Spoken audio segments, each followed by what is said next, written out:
Welcome to the Narrow Path Podcast. Conversations about things that really matter. Theology, faith, family, community. With Kuya Doy, Pastor Angel, Brother Mark, and Engineer Lou. Weekly episodes Thursdays, 7 p.m. on Facebook and YouTube. The Narrow Path Podcast. And we're live in the Narrow Path Podcast. Welcome, guys. With Kuya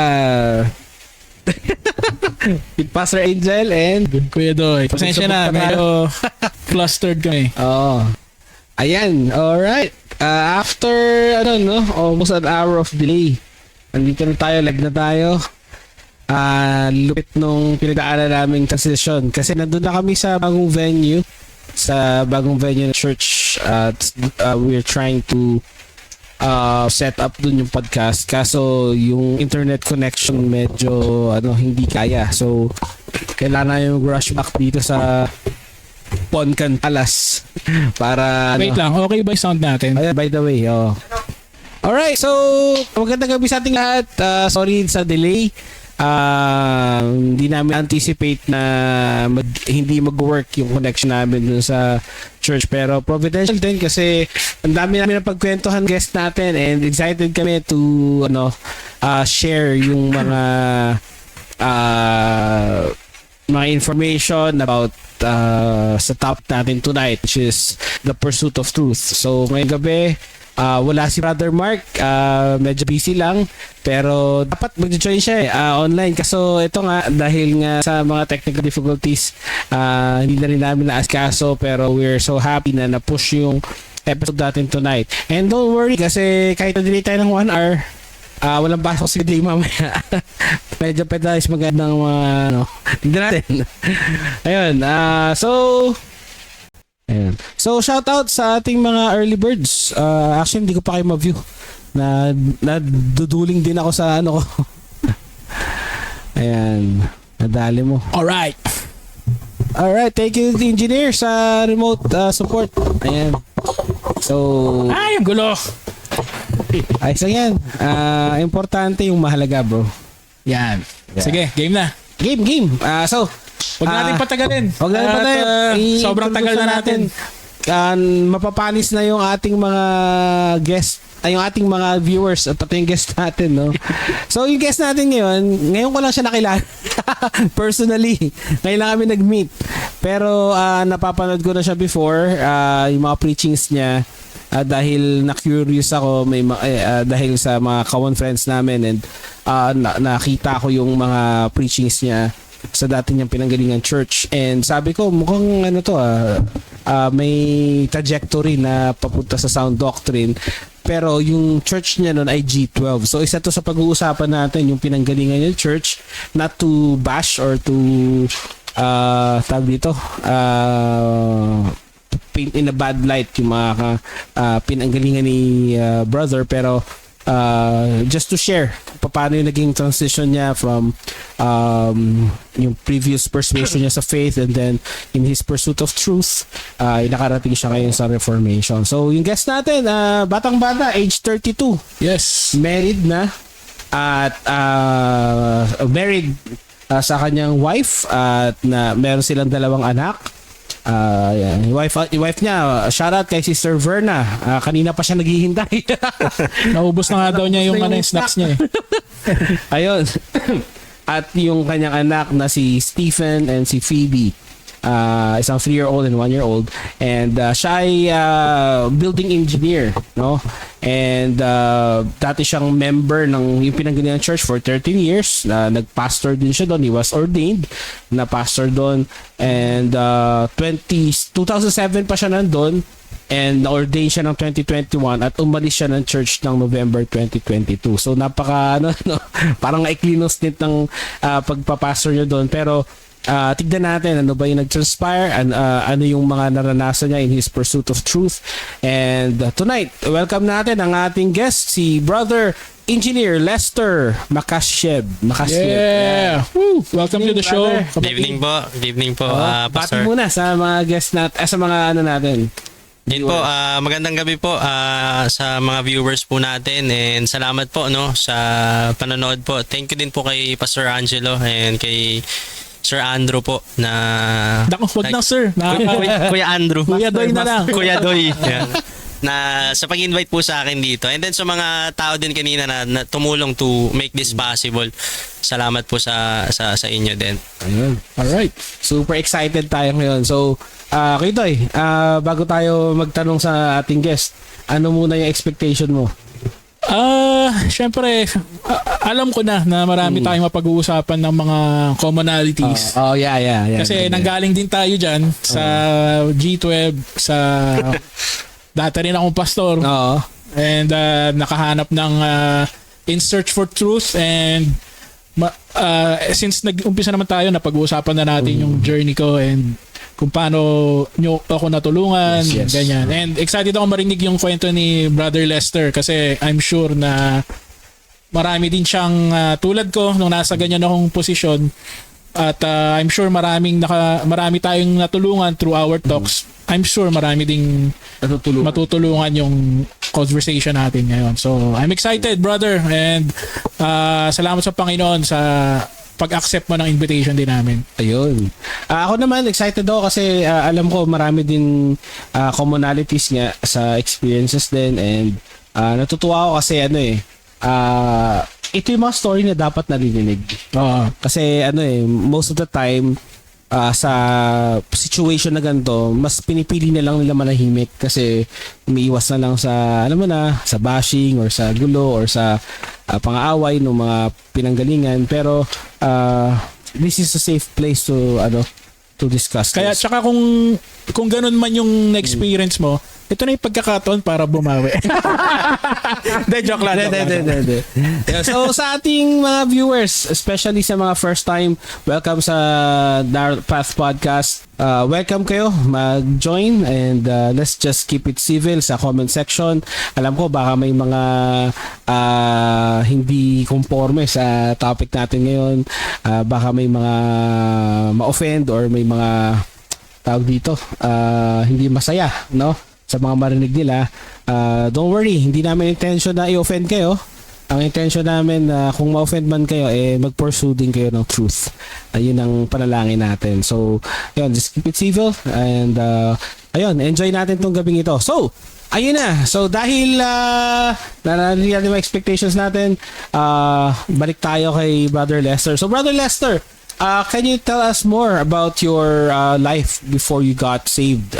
Sino ba si Brother Lester bago siya na-involve sa church hanggang naging pastor siya? Ano yung buhay niya dati? Ako po typical, siguro start ko dun sa typical na kabataan na walang I was introduced to Christ siguro 2013. High school ako nun pastor. Saan high school? Sa Maranatha. Sa Maranatha. Marikina. Sa Marikina. Yung fourth watch, di ba? During that time, isa yun sa mga kaya siya naging option namin kasi cheap tuition fee. So, private, diba? And then cheap yung tuition fee. So, pumasok ako doon. Pero hindi doon na-introduce sa akin si Jesus Christ as Savior, hindi doon. Meron akong isang classmate na na Christian din. Actually, belong siya doon sa church na pinag-attenan ko for 13 years. Pero bago yun, typical lang po na kabataan, parang kung ano lang yung masaya, yun lang.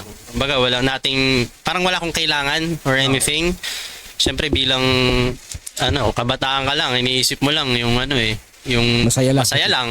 Diba? Yung kung saan lang may trip, yun lang. But then, yun nga, may nag-share sa akin ng faith niya, and then doon ko nakilala si Jesus Christ as Savior. Though in my former belief naman, kilala ko naman siya, pero hindi ganun na parang siya yung tagapagligtas. So walang ganung concept, parang lang. And then I remember second year high school ako nung nagsimula akong umattend sa simbahan. So it was a born again church. Marami din akong natutunan doon when it comes to who Jesus is . Pero yun, Nagstay ako doon for 13 years. Tagal. Doon na rin ako in-appoint as pastor. Ang kagandahan lang doon, pastor, kasi during that time, since ako pastor na, nagsisik ako, syempre magagawa ka ng preaching. Nag-aaral ka. Nag-aaral ka di ba? So, ang daming references, ang dami mong kailangan tignan, di ba? May mga commentaries, which is a good thing, good tool, na may mga commentaries na may mga ibang preachers ka na rin mapapakinggan. So, during that time, nung nag-aaral na ako ng Word of God, naikukumpara ko na doon sa teachings talaga na naririnig ko inside the church. So, doon ako nagkaroon ng gutom to know the truth. Ano kaya yung totoo? Kasi ito yung nakasulat sa Bible, ito yung sinasabi sa amin. At may disconnect. Oo, merong hindi mag-connect hindi mag-connect. So during that time, talagang nababother na ako. Pero dahil nga mahirap mahirap yung pinagdaanan ko na parang ang tagal ko na dun, pastor parang 13 years Yun lang, actually yun lang yung alam ko. From my old life, na born again ako, yun na yung alam ko. Yun na yung buhay ko, yun na yung mundo ko. But then, dun ko nakita na parang there is something wrong. And itong something wrong na to, ibinabother niya talaga ako. Hindi siya pwedeng i-shrug off lang Parang tinry ko na i-shrug off. Okay lang yan. Pero since nga, I was ordained as a pastor, nag-engage ako sa Bible, talagang continuous yung yung pag-bother nung katotohanan, no? And hanggang dumating sa time na parang this is where I draw the line. Parang anong gagawin ko? So masaya na malungkot, mixed emotions yung naramdaman ko during that time na ako'y nagja-juggle sa aking spiritual life. And then during that time, naramdaman ko pa na, am I really a born again Christian? Natanong ko yun Am I really saved? Saved ba talaga ako? Kasi, naguguluhan na rin ako, pastor. Kasi, ang mystery dun, for the longest time, bakit dun ko lang siya nakita? Yeah. Yun yung tanong ko So, meron din questions sa akin na, baka ako yung mali. Actually, yun yung partly nun, baka pride ko lang to. Siguro, sa dami kong nalalaman, tinutubuan ako ng pride. Which is yun naman commonly yung bintang yung bato sa'yo Hindi lang ng sarili mo, even other people around you. Knowledge lang yan. Ano lang yan, kasi kaka-Bible reading mo, yumabang ka na. Parang ang sama nun. Para tuloy, nagiging negative yung pagkilala mo sa Panginoon because the more you want to know God, to seek truth, parang ang dami mo nang, parang papunta na, binabrandingan na nga kami na ako, rebelde na. Kasi parang ito dati sumusunod ka lang, no questions asked Ngayong nandami mo nang nalalaman, nagsisimula ka nang magtanong. Tapos na-compare ka na kay Satan. Pride di ba? Na-compare ka na, may mga ganun nang, hindi naman na-compare in a blatant way. Pero, kumbaga, insinuation. Si Satan ang inabagsak niyan, pride. Parang ganun So, ano pa bang pwede mong subtle lang, di ba? Mahinawan lang. So, may mga ganun. And, tama yung sinabi mo, pastor, hindi mga unheard yun unheard things yun from those people na umalis. Which is para sa akin So may nauna na sa'yo? Meron. Same din kaya ng reason? Hindi ko alam, pero one thing na nakita ko, na notice ko, kapag may umaalis sa church, regardless tama yung intention niya o hindi, it will always look bad. Yeah. Yun yung napansin ko. Kasi hindi mo na marinig yung side niya Tama. So, yung nakapalibot sa'yo, sasabihin nila, kaya umalis yun kasi rebelde. Nag-iba na yung isip niya So, ikaw ngayon, kahit malinis yung conscience mo, malinis yung isipan mo para sa tao na yun, but since yung mga tao sa paligid mo, sinasabi nila yun, mag-agree ka na, okay, nag-fall away siya sa faith. So, yun yung laging mindset Napansin ko yun categorically, yun ang pinapalabas na pag umalis na sa church na to, nag-fall away ka sa faith. Kahit lumipat ka sa ibang church. Yes. Actually, yung term na doon ako na burden One time, I attended a conference. So, I paid that conference. Pagdating ko doon, syempre, pag leader ka, maaga ka eh. So, talagang subaybayan ko lahat. Subaybayan ko yung buong preaching. But the context lang nung speaker is kapag may taong inaalis sa church, winalis siya ng Diyos. That term, winalis. So regardless, wala nang tanong-tanong kung ano yun, kung maganda, umayos, basta umalis ng church, winalis ng Diyos. So during that time, sabi ko, teka, parang hindi na makakristyano yun. Actually, kahit hindi ka gaanong malalim sa Bible, bilang tao, parang there is something wrong with that statement na eh. Hindi na lang bilang broad yung brush hindi na lang natin. bilang Kristiyano, bilang tao nung narinig ko yun, sabi ko, teka, parang alam ba nila yung reason bakit Alam mo, nag-abroad lang. Oh, di ba? Okay, may kailangan talaga lipatan. Kinasal, lumipat sa ibang church. Actually, isa po yun sa mga totoo yun eh. Una yung doctrine, but the second is the actions of those people around you. Makikita mo yun eh. Makikita mo yun. Hindi lang sa teachings eh. Makikita mo the way these people with wrong doctrine acts. Ma-offend ka. In a way, offensive naman talaga. Matitisod ka eh. So during that time, sabi ko, teka, I paid for this conference expecting to hear a sound doctrine. Kasi sa Bible, kaya mo naman ino-honor ang pastor kasi pinapakain ka niya ng spiritual food. Pero during that time, na-notice ko, teka, parang hindi na spiritual food to. Parang pinipreach na lang nung pastor yung rant niya sa mga miyembro niya. Which is, in fact, hindi naman namin kilala. Parang, okay. Nachichismis patuloy. Maraming ganong instances. Actually, may mga cases pa nga po, pastor, na na-amaze lang din ako kasi during this time, nakita ko yung sobrang bulag ako eh. May aalis ng church, wala naman siyang ginawa sa amin. Actually, ibang church to ibang church, nabalitaan namin na umalis daw yun. And then automatically, gusto nila, i-block namin yung tao. Okay. Block nyo na yan. Common yan sa ganyan. Block nyo na. Tapos nagtatanong kami, bakit namin kailangan i-block? Mabait naman sa amin yun. Kumbaga, walang personal na ginawa sa amin, walang personal na kasalanan sa amin. So why should we block this person? Cancel culture. Cancel. Parang bahala na. Then, syempre, alam naman natin yung mga ganyang movement, ang sasabihin lang nila, honor your leader. If you obey your leader, you obey God. So kami, actually ako, I stand on my ground eh. Hindi ko binlock yung tao eh. Kasi kumbaga sa conscience ko, hindi ko kaya eh. Disobedient pala to. Noon pa lang, pastor, may umuusbong ng rebellion sa akin. Yes, abilik. Maaga pa lang, maaga. Hindi, pero kumbaga tinitimbang ko eh. Hindi kasi ako, pastor, yung yung sunod lang para lang masabing sumunod. Kumbaga, pag sinunod ko, tatanungin ko din yung sarili ko, tama ba to? Correct ba yung gagawin ko? So, during that time, hindi ko siya binlock. Para kasing lumalabas sa grupo na yan, which is G12, di na lang yung local church yung kalipunan na lang kasi ng kultura eh. Bawal mag-isip. Napaka-anti-intellectual ng grupo na yan na makita natin na talagang ay nilang stretch mo yung brain mo na magtanong ka. Bawal eh. Kasi nga merong, i-deny nila yun. If I remember, nung nandyan pa tayo, meron kasing kultura na kataas-taasan yung pastor eh. Na kumbaga merong direct revelation sa Panginoon na hindi mo pwedeng questionin or else you're questioning God, di ba?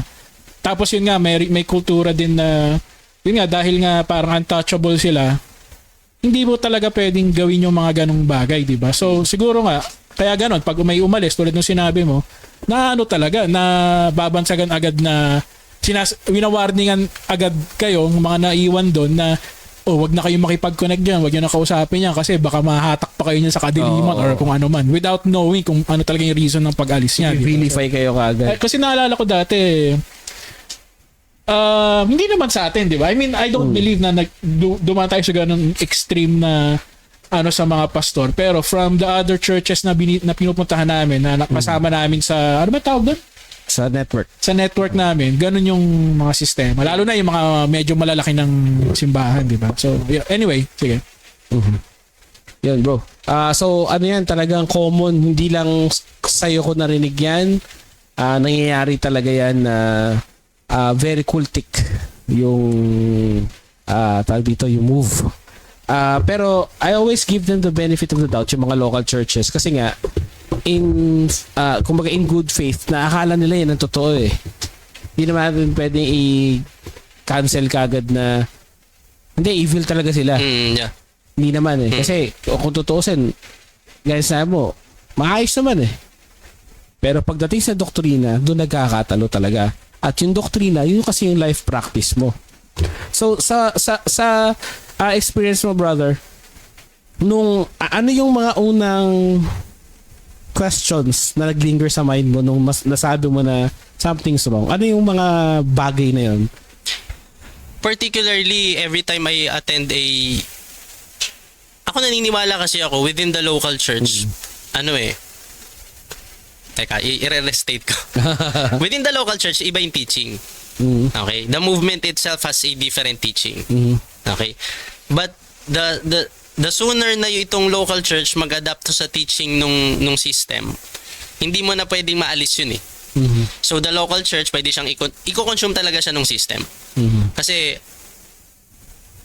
either way, kailangan sumunod fully nung local church sa system na to. Kasi pag hindi siya sumunod sa vision, pag hindi siya sumunod sa vision, technically pwedeng mapulaan na, kaya hindi kayo nag-grow, hindi kayo lumalago, kasi hindi kayo fully sumusunod sa system. Ang dami nyo kasing hinahalo. Dapat pag once you enter the vision, dapat yun lang yung vision nyo. So yun yung malaking problem sa mga local churches na nakita ko na particularly dun sa local church na where I belong. When we engage into the vision, talagang lahat, no questions asked, kailangan submerge lahat. So ang prominent teaching kasi ng system na yan is, ako nakikita ko I will stand on that ground, prosperity gospel. Yes. Prosperity gospel talaga. Either hindi natin pwedeng i-sugarcoat Yun lagi yung naririnig ko.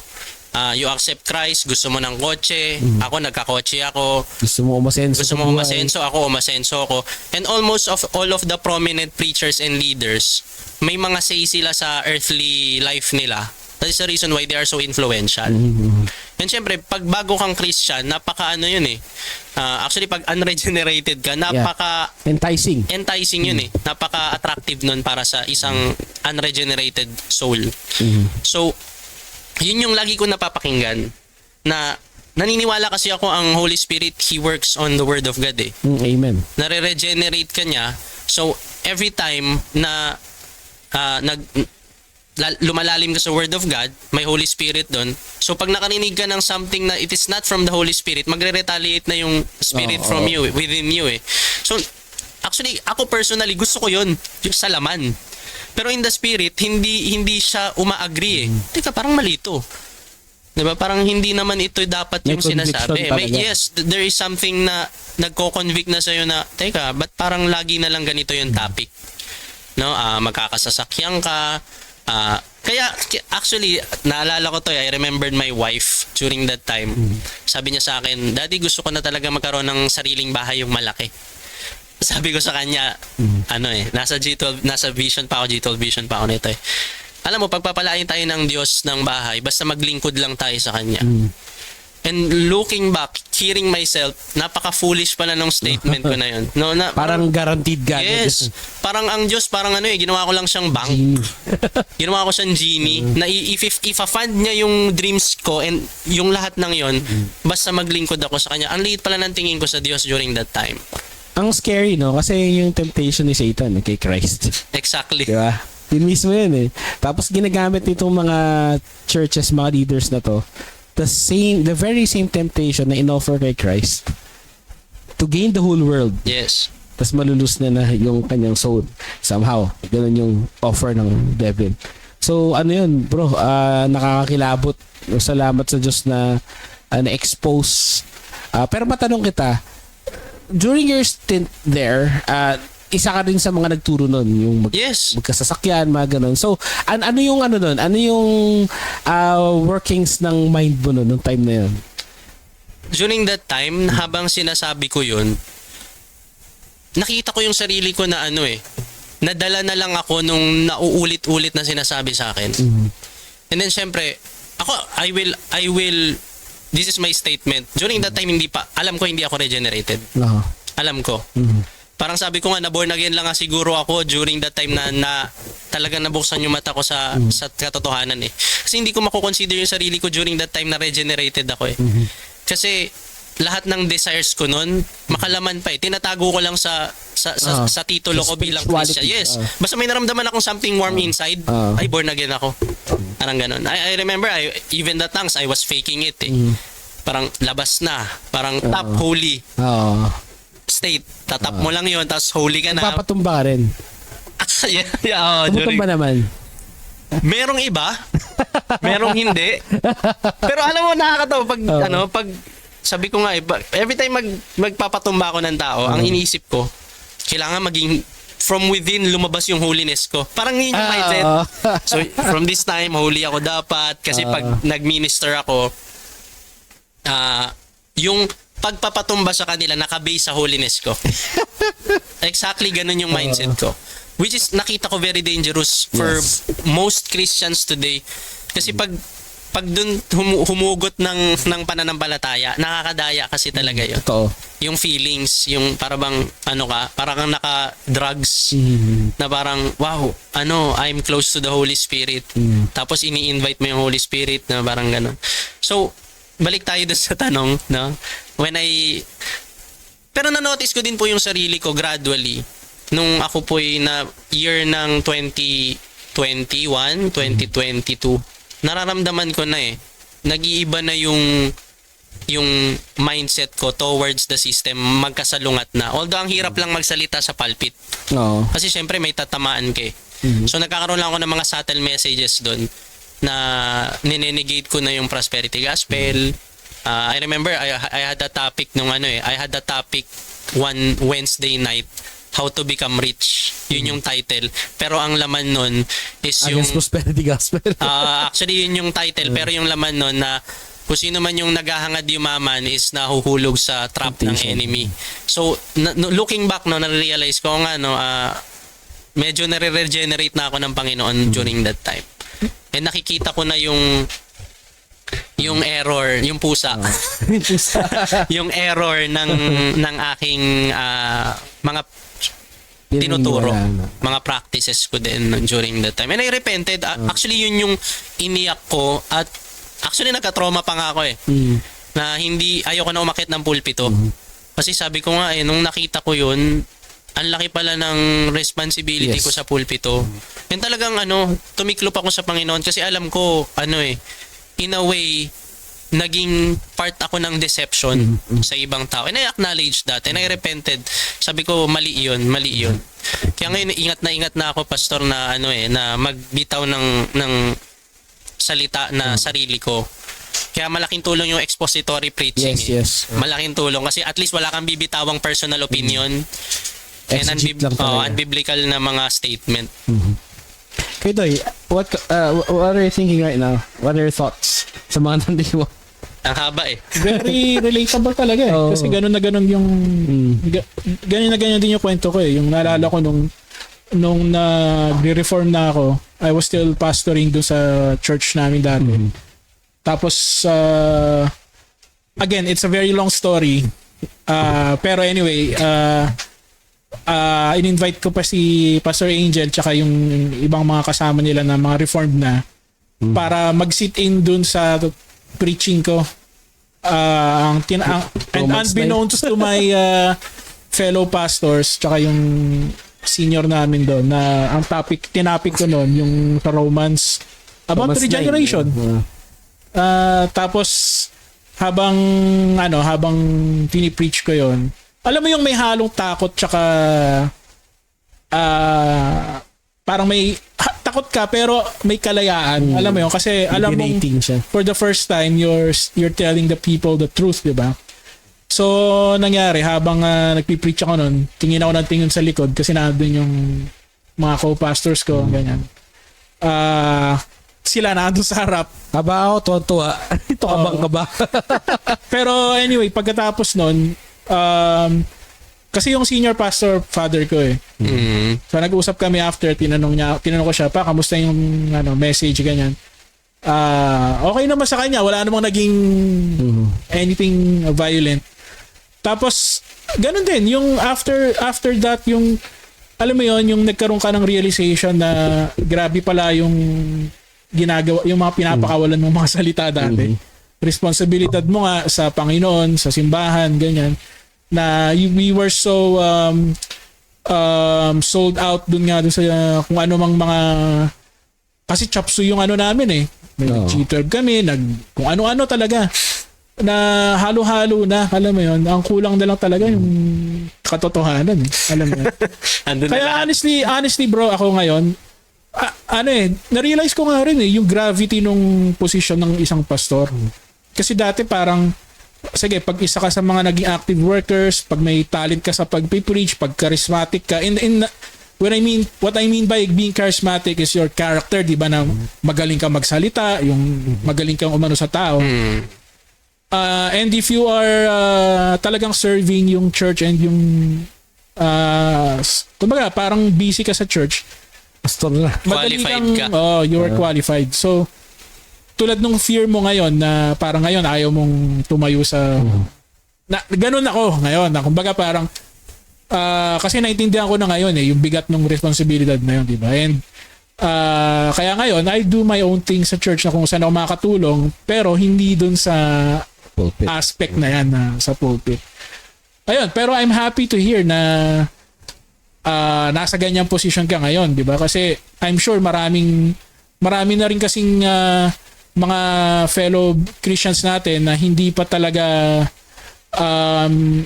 I won't say regenerated, pero kumbaga namumulat na sila sa katotohanan eh. Pero parang may hesitation pa or may fear siguro na umalis doon sa nakasanayan, di ba?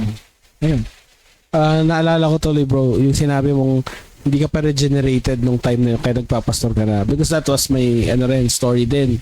Kasi 15 years ako nagpapastor bago ako na-regenerate. So I can imagine yung bigat yung nagising ka. And ito nga yung ito yung takbo ng isip ko nun, parang ang challenge sa akin, once you find the truth, inalaman mo yung katotohanan, ano yung sobrang drastic mo na gagawin just to pursue it? Ano yung kaya mong iwanan? And yun yung naging challenge sa akin ng Panginoon na talikuran mong lahat. Sundin mo ang kalooban ng Diyos, sundin mo si Kristo.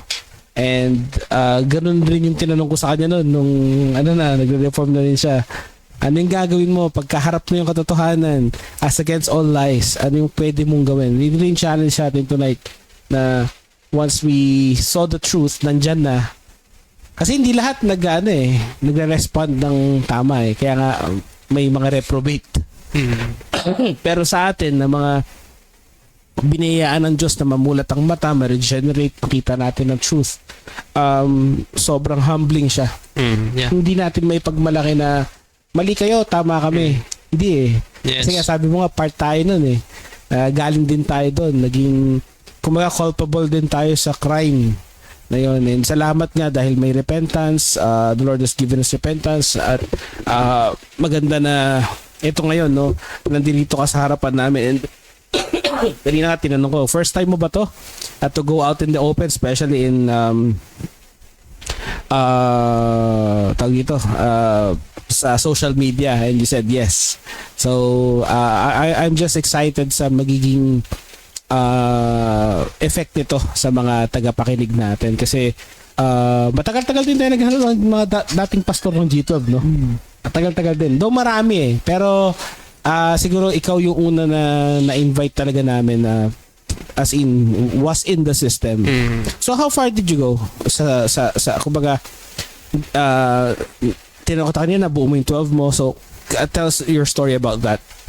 During that time kasi nagsimula yung G12, nandun na ako sa church. So hindi pa kami G12, nandun na ako. And then nung pumasok, nakalimutan ko na yung year pero nung pumasok kami sa system, nandun na ako. So isa kami sa mga talagang original na nag-establish ng G12 sa church. Tagal hanggang sa nag-average na yung members ko noon ng kasi merong conservative, ganyan yung constant. Yan. So nag-average na yung network namin noon ng mga around 70-80. So pwede na nga magtayo ng small congregation during that time. So mga hawak ko mga kabataan. Oo. Mga kabataan talaga. So, dami na naming na-accomplish. Tsaka napansin ko doon, the goal will get you going eh. Parang may small reward na pinifeed yung ego mo. Pag naabot mo yung certain goal.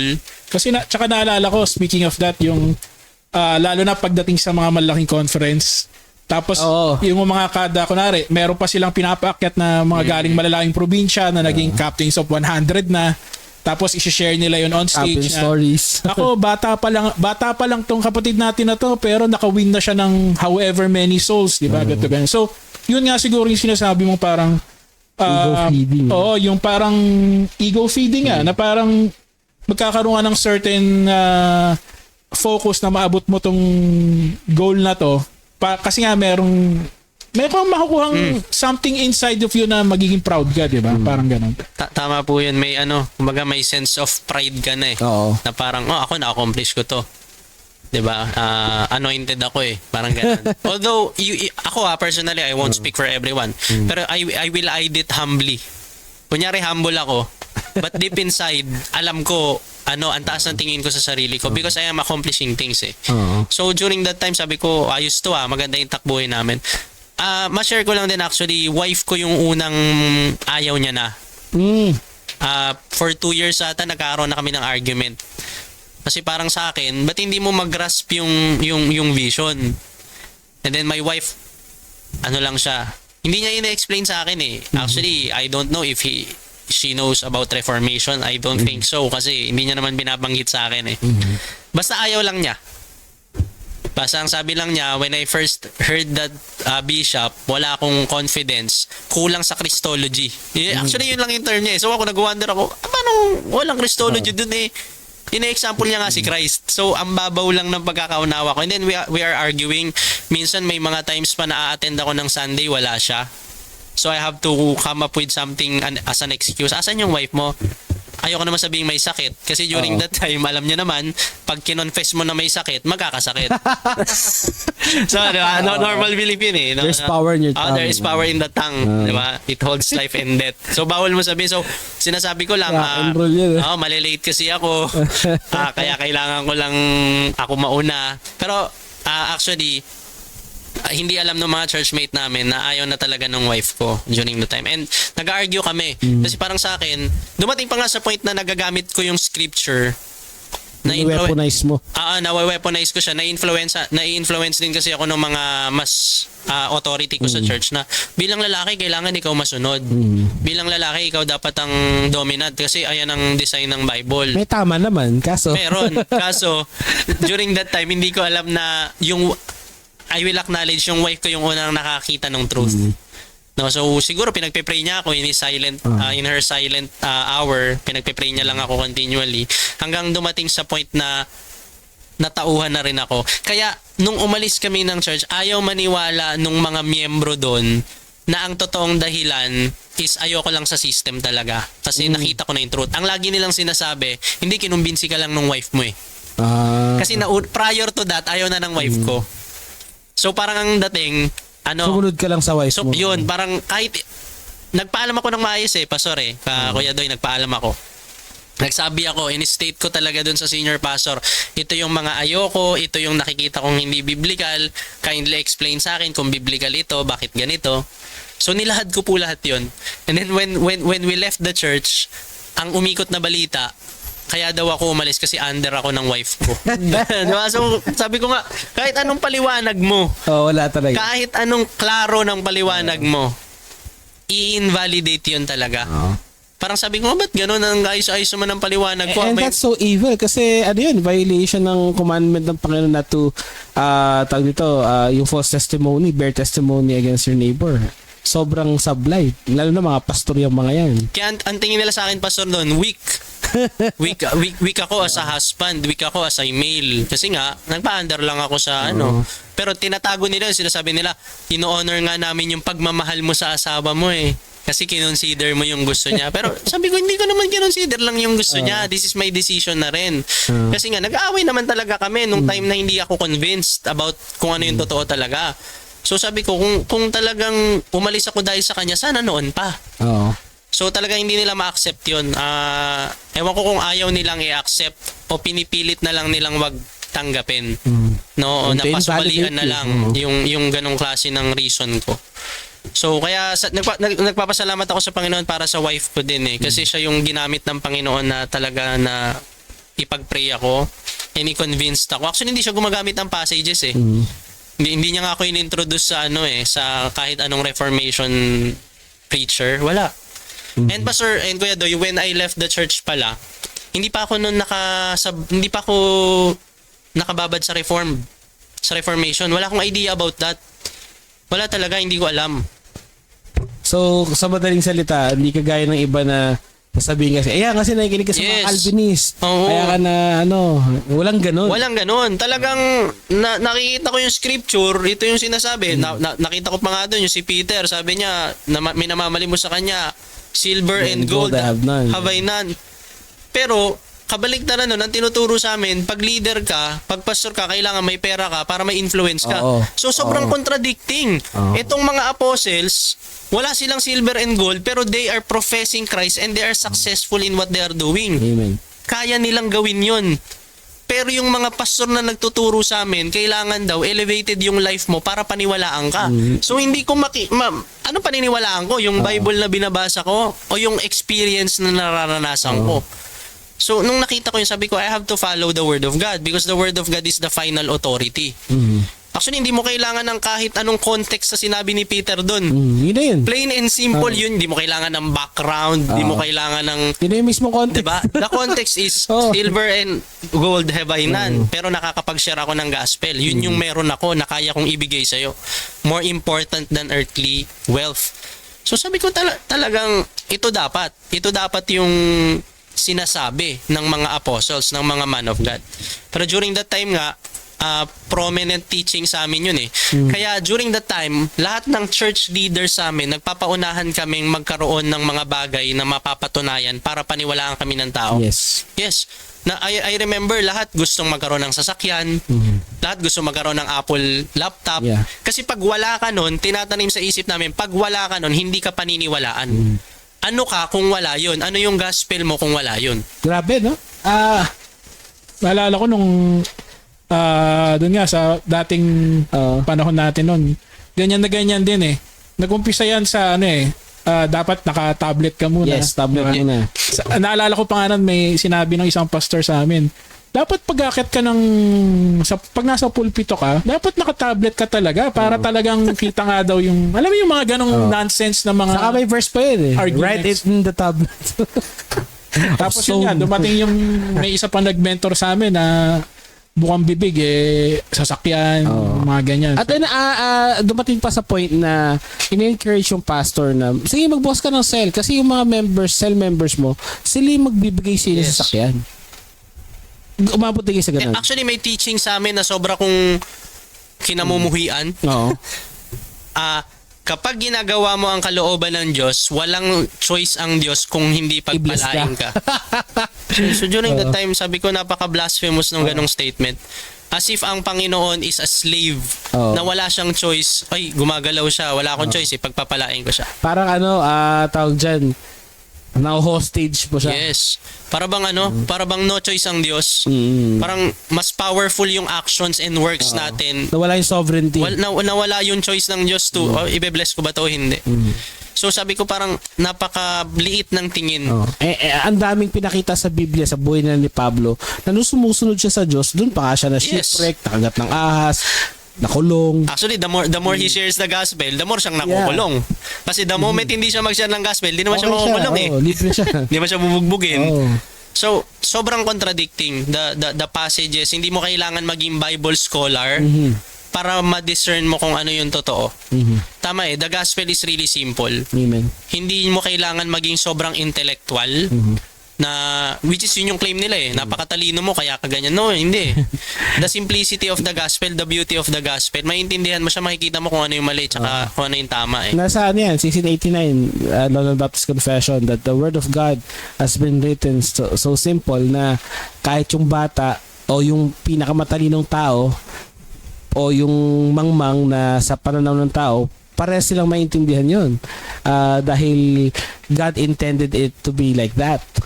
So nakakatuwa na yung realizations ba. I mean, kasi isa sa problem nga niyan yung the haves and have-nots. Kami may ganito kami, kayo wala. Sa spiritual gifts hanggang sa material gifts.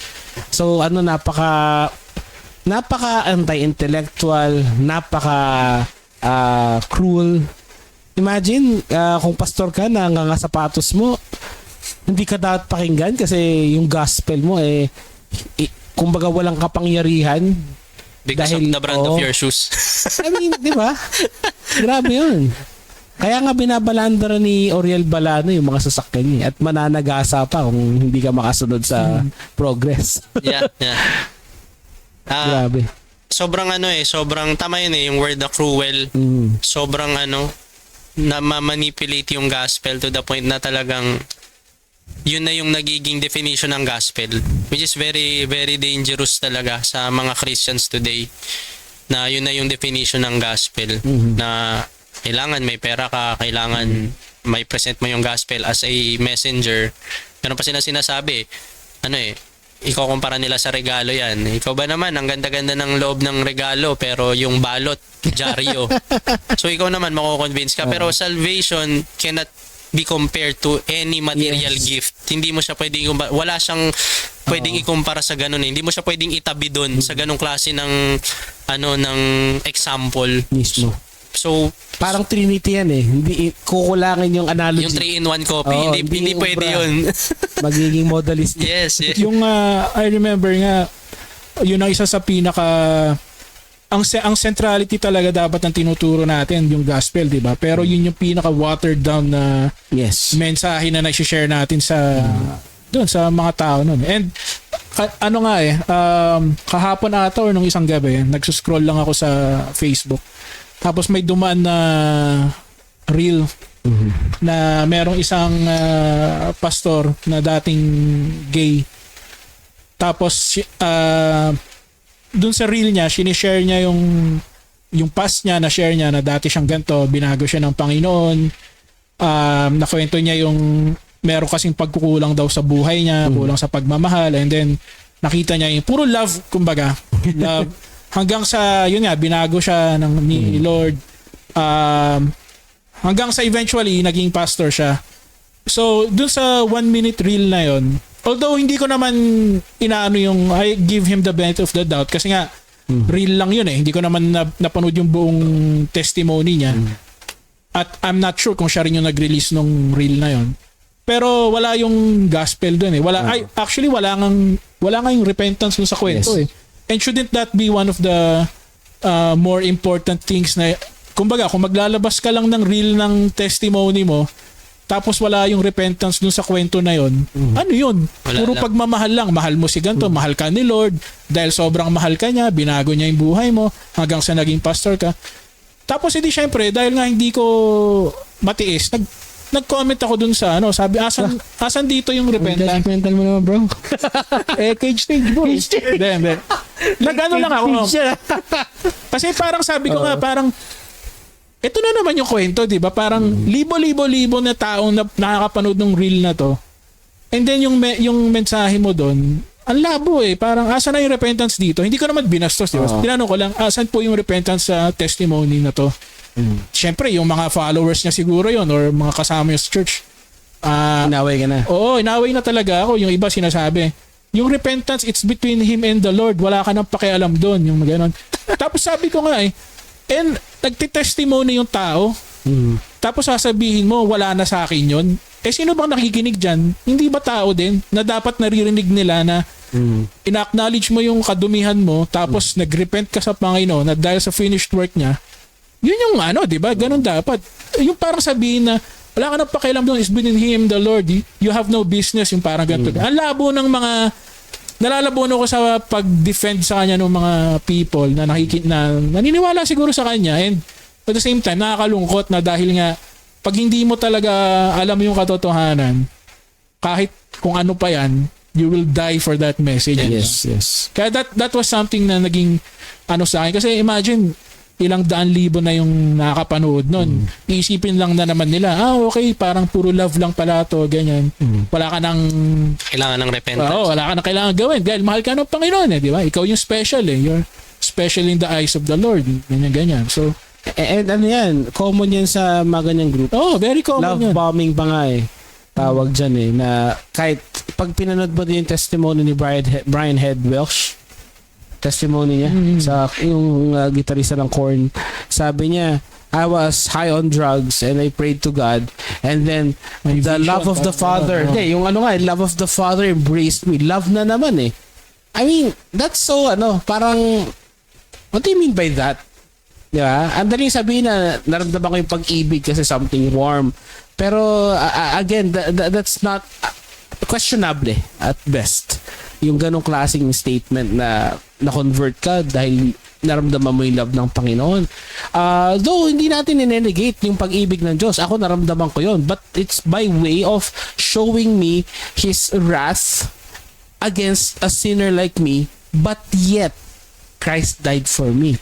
Yun, love. And one thing na na-notice ko sa ganyang mga nag-share ng mga ganyang testimonies is hindi mismo na-acknowledge yung kasalanan mo. Hindi mismo na-recognize yung kasalanan mo Na ang thinking is, dahil nga sobrang mahal ka ng Panginoon, you're so special and you're so loved by God na wala nang repentance na kailangan. Na kumbaga parang patatawarin ka na lang ng Panginoon na on the spot or whatever, and then automatically pastor ka na. Yeah. Pastor agad, no? Oo, and mag-share ka lang ng reel mo on Facebook, isa Okay ka ka na. ng celebrity pastor. Ganon kadali. Actually, one thing that I noticed din sa system na pinanggalingan namin, pag may napatunayan ka na in a earthly, ito sa realm na to, material things, yung tama yung sinabi ni Kuya Doy kanina, yung sipag, basis na yun for you to be a pastor. Basis na yun. For me, nakakadaya. Deceiving yung ganun klase ng qualifications. That is the reason why may totoong qualification sa Bible stated. Which is nakakalungkot lang kasi many churches hindi na nila kino-confide yung qualifications ng Bible. Wala na. Basta masipag ka, nakita ko may negosyo ka, may kotse ka, pwede ka na magpastor. Sa dami nga lang din ng mga pastor na babae, doon pa lang. Sablay na Sablay agad Uy, papaway tayo nun. Pero bawal talaga yung pastor na babae. Diba? Sorry guys. Yun lang yung totohanan. To those people na may tawag sila dyan parang mga minor, mga ganun. No, You're sinasabi majoring nila on the minor. hindi naman yan.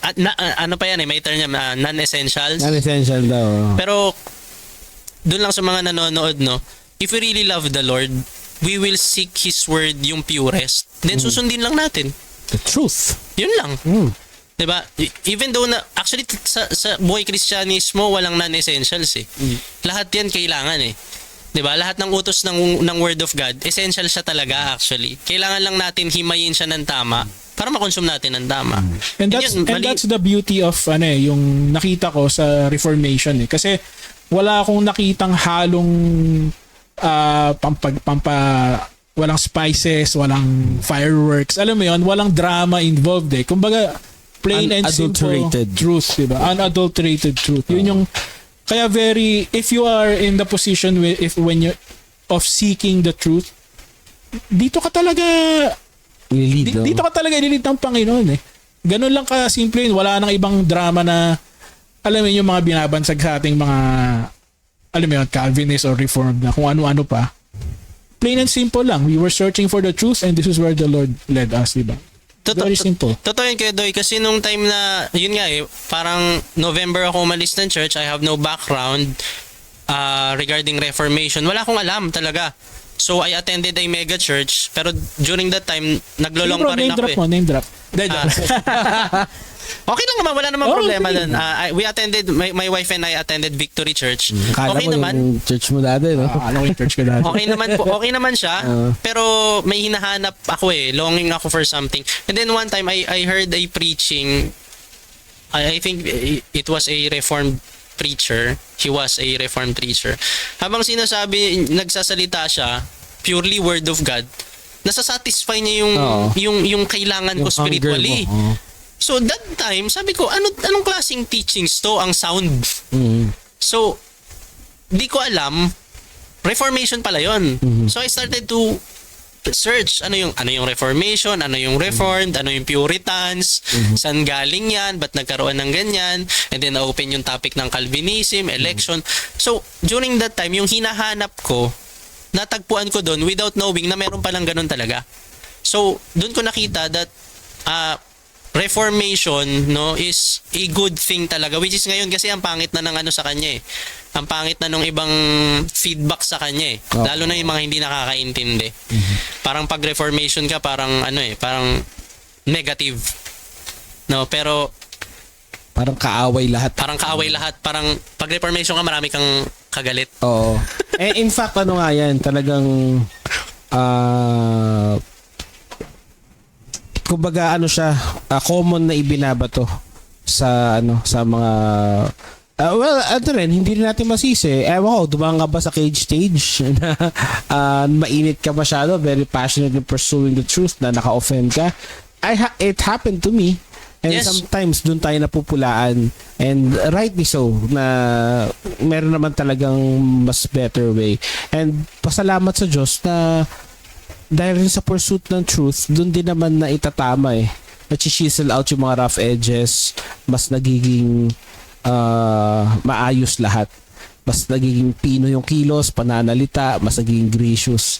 So, sa ganung pagkakataon, Brad, ano yung may mga nabanggit ka na kanina pero yung umalis ka na sa church, ano yung mga masasabi mo talaga na nag-test sa sa pasensya mo? Marami pa sir eh. Oo. Nung umalis kami ng simbahan, dami nang nag-offer na Actually okay pa nung una eh. Okay pa. Kinat off lang nila ako. Parang dun ko nga naramdaman na parang after 13 years bigla ka na lang ika-cut off. Oo. Grabe, no? Lungkot. Lungkot pastor kasi Hanggang ngayon, hindi ka lang nakausap. hindi na yung iba naka-block na ako sa kanila. Ang ito yung hindi alam ng sa mga nanonood, no. Ang hirap ng taong aalis lalo na kung mag-isa lang. Kasi yung inalisan niyang church, marami pa rin sila eh. Pero yung umalis, mag-isa lang siya eh. Which is yun yung hindi nauunawaan ng marami. No? Yung pain na mararamdaman nung umalis. Kasi sabi ko nga, pastor, nung umalis ako, it's not about relational problems or issues. Hindi naman yun yung dahilan Theological talaga. Theological talaga. Doctrinal concerns, issues. So nung umalis ako, parang nawala lahat eh. Nawala communications, nawala. Actually, ang nakakalungkot, pati yung mga bata na dadamay. Na hindi na sila pinapansin. Oo. Almost lahat ng nasa former church ko, mga ninang nung anak ko eh. Ang brutal talaga, no? Kumpare ko. Kumpare ko. Napaka-unforgiving. Although, pag nagkikita kayo, sasabihin nila okay lang sila, pero action speaks louder than words eh. Hindi mo makaramdaman na okay eh. Kasi talagang yung dati wala na. Actually, recent lang pati group sa basketball inalis ako eh. Inalis ako. Sa mga GC. Technical foul ako sa basketball. And then, ang nakakatuwa lang sa mga church members ko noon, ginawa nila yon, binlock ka nila, wala silang pasabi. But when you feel something negative about what they do, Nakarating. para bang sasabihin nila, ay, sorry, iba pala yung dating sa'yo. Paano iba yung dating? Yun yung ibig mo talagang iparating. Kumbaga, binlock mo ako without saying anything, and then when I felt bad about it, para bang, may tawag na, gaslight ba yun? Parang, gaslighting. diba, ginagaslight mo ako na, naramdaman mo ba yun? Sorry, hindi yun yung ibig sabihin ko. Parang, naman ang samanting mo sa akin. parang, laging ganon. Na nakikita ko din almost these people within a cult, no, sabihin ko na halos lahat ng tao nang nasa loob ng kulto, they are afraid of confrontation and conversation. Ina-avoid nila yan. Ayaw nila. Rather than magkaroon ng tamang conversation, ang gagawin nila completely ibablock ka na lang nila and they will tell people around them to block you. Nagulat nga ako, Pastor, kasi even mga taong hindi ko kilala, pinapablock ako sa kanila. Which is wala akong personal connection sa kanila. Nalalaman ko na lang kasi umalis din sila ng church. Tapos Kwento sa'yo. bigla nila ako i-chat, umalis din po ako ng church. Kayo rin po ba yung lagi po kayong kinukwento sa amin i-block daw po namin kayo. Bakit? Kasi daw po, hindi daw po magiging magandang influence po yung mga post ninyo. So, imaginein mo, hindi ko naman kilala yung tao, Oo. pinoprotektahan nila. Tapos babalik na rin nila, tapos sabihin, ikaw yung nagkakos ng division. Pero yung katotohanan lang, sila talaga yung nagkikreate na ikaw yung dinidivide ka nila sa mga tao, which is nakakalungkot. Pero, kumbaga, sa biyaya ng Panginoon, nakagraduate na ako sa ganong feelings Oo. Tama yung sinabi mo, Pastor magmamature ka din sa pag-iisip mo na hayaan mo na lang, siguro ganun talaga. Ganun na lang sila. Ipag-pray na lang natin. So, sa biyaya ng Panginoon, nakaalpas na ako sa ganun na kaya minsan pag nakikita ko sila sa daan, hindi ako, wala akong nararamdaman na parang guilt, kaaway mo yan Parang hindi ganun. More on Normal. compassion Normal, parang hindi siguro nila alam. May ganun ka ba? May compassion kang nararamdaman na nahahabag ka sa kanila? Yes. Walang ibang way kasi to tell the truth kung hindi i-tell yung truth talaga Walang ibang way Oo. Minsan kung masasaktan talaga sila, you have to say it kahit na talagang masakit. Meron kayang hilutin pero kung talagang gusto mong sabihin yung katotohanan, there is no other way to say it na hindi sila masasaktan. Parang yan yung dilemma ko nun Ang hirap sabihin na kunyari na lang sa maliintindi ng gospel, kung pag-uusapan yung ayaw mo makasakit, hindi gospel na yung at stake Totoo ba? Hahamakin ang lahat, kumbaga. Talagang mas nangingibabaw yung importance nun. Hindi pa pwedeng isaalang-alang mo yung ibang bagay. Kasi if the gospel is offensive, kaya nga may reprobate. Kaya Ayaw nila. may nagre-reject sa gospel. Kasi yung gospel sinasabi nun, yung katotohanan na makasalanan ka Nagalit ang Diyos sa makasalanan. At ibubulid ka sa dagat-dagatang apoy. Pero nandun din yung kagandahan na kasama sa gospel na sinasabi na si Kristo ay namatay para sa makasalanang kagaya mo. Na kung ikay mananampalataya, may buhay na walang hanggan ka. Kaso nauna kagad yung offense nga. At sinabi nga yung stumbling stone. Si Yes. Christ yun. So Siya kapag ka yung mga nasa ganyang persuasion, nakita nila yung sound doctrine, hindi talaga nila na-recognize agad si Christ unless they got regenerated. Guys, sa case natin na, na-recognize na natin. And some late yung nangyayaring ganon. Kaya nga, ang prinsipyo ko, don't burn bridges Sila naman, cut off kagad. Yes. Yun din Cut off talaga, Kasi, pagka nag-burn ka ng bridge, tinigil mo na yung opportunity to minister with them.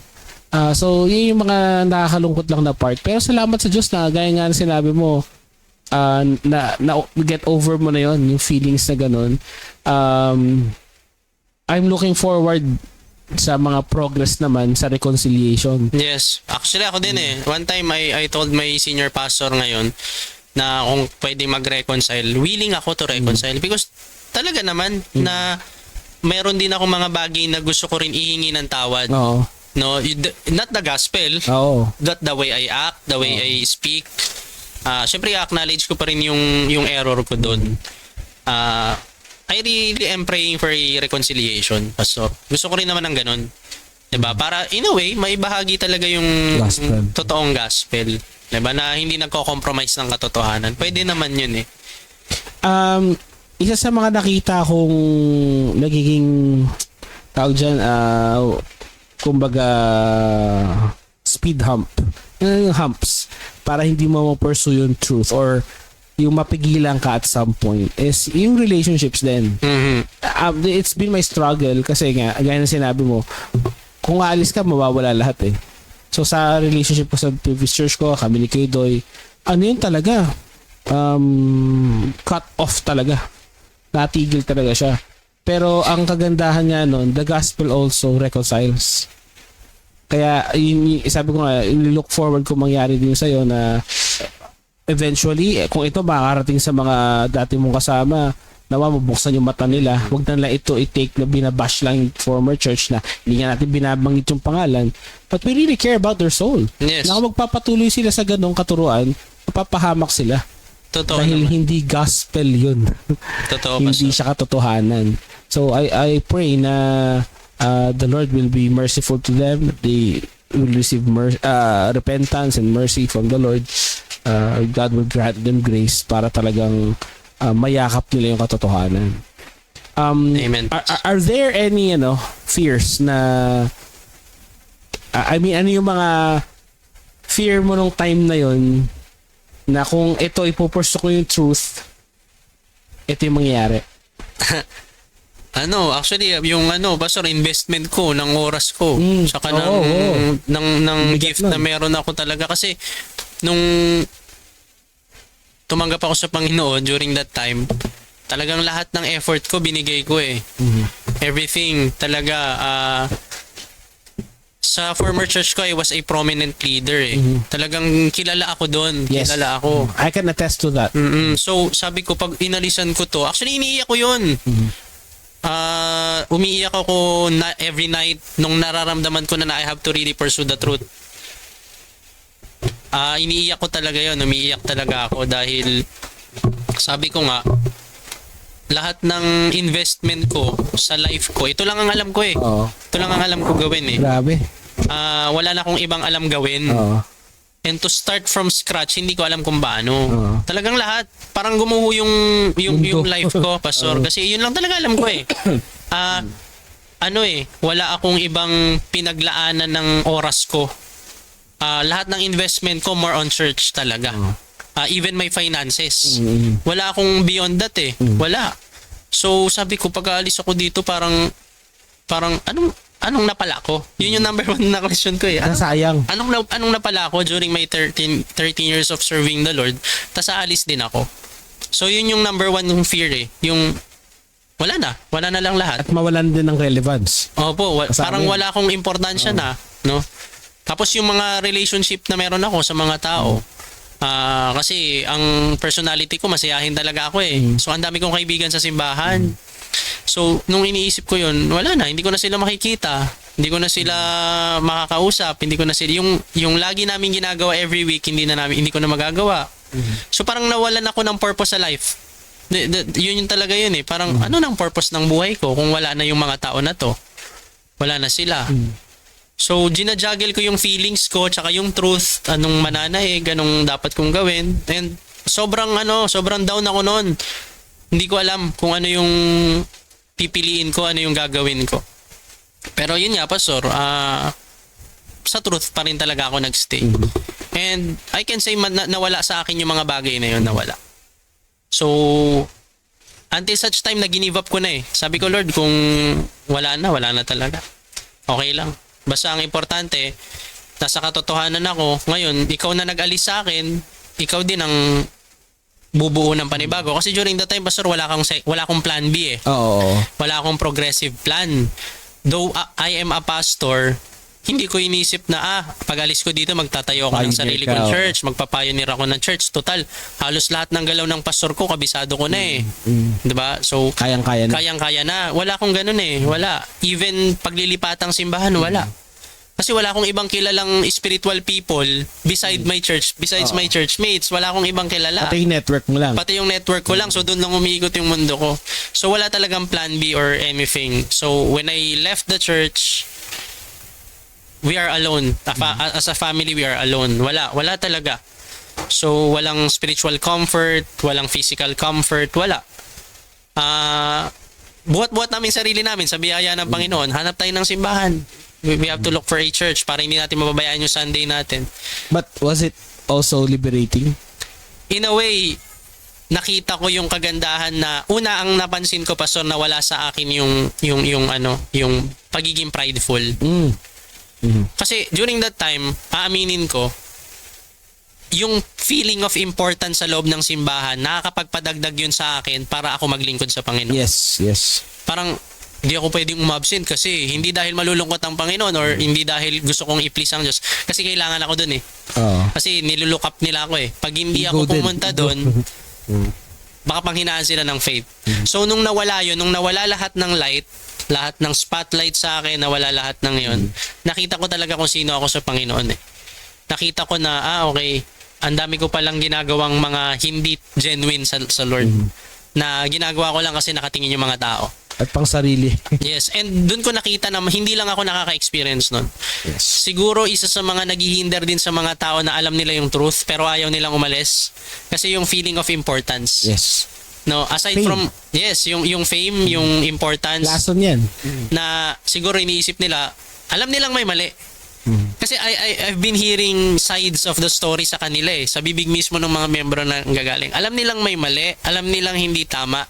Pero naghihinder sa kanila yon. Number one, relationship sa ibang tao. Second, yung kanilang feeling of importance sa loob ng church. Kasi may mga posisyon na sila eh. Oo. Stability rin. Oo, yun. na pag nawala ako dito, saan ako pupulutin? Diba? Pag nawala ako dito, sabi pa nga sa akin ng senior pastor ko nung umalis ako ng mega church. Nalaman niya kasi umalis ako doon, naghanap ako ng ibang simbahan. Parang nasabi niya doon sa isang pastor din na kaya umalis yan kasi hindi naman siya mapapansin sa mega church eh. So may ganong mindset eh, na kaya ka lang naman nag-hop ng church kasi Napakasama ng tingin, no? kasi umahanap ka ng someone na Oo. ibabalik kung ano yung nawala sa iyo eh. So natawa na lang ako na hindi naman ganoon yun. Grabe yung nila, yung thought na gano'n na para bang napaka-ill. Para may ill will ka lagi doon sa tao. Pero hindi mo ka masisi kasi gano'n yung wirings ng vision na yun eh. It's very brutal, it's very unloving, no? And habang kinikwento mo yung kanina, parang nostalgic sa akin yung feeling eh. Na gano'n dahil alam yan ng mga dati kong churchmate, iba yung fame eh. Kahit sabi mong maliit lang yung iglesia mo, kahit maliit lang, kung kinikilala ka dyan, lason Yes. yun. Lason talaga. Parang ayaw mong bitawan. Dahil yun yung temptation, yung maging prominent. Pero gaya nga sa mo, very humbling yung pag-pursue ng truth, makita mo, wala ka sa sentro. Makita mo, it's all about Christ, His finished work, Yes. and nothing else. Kaya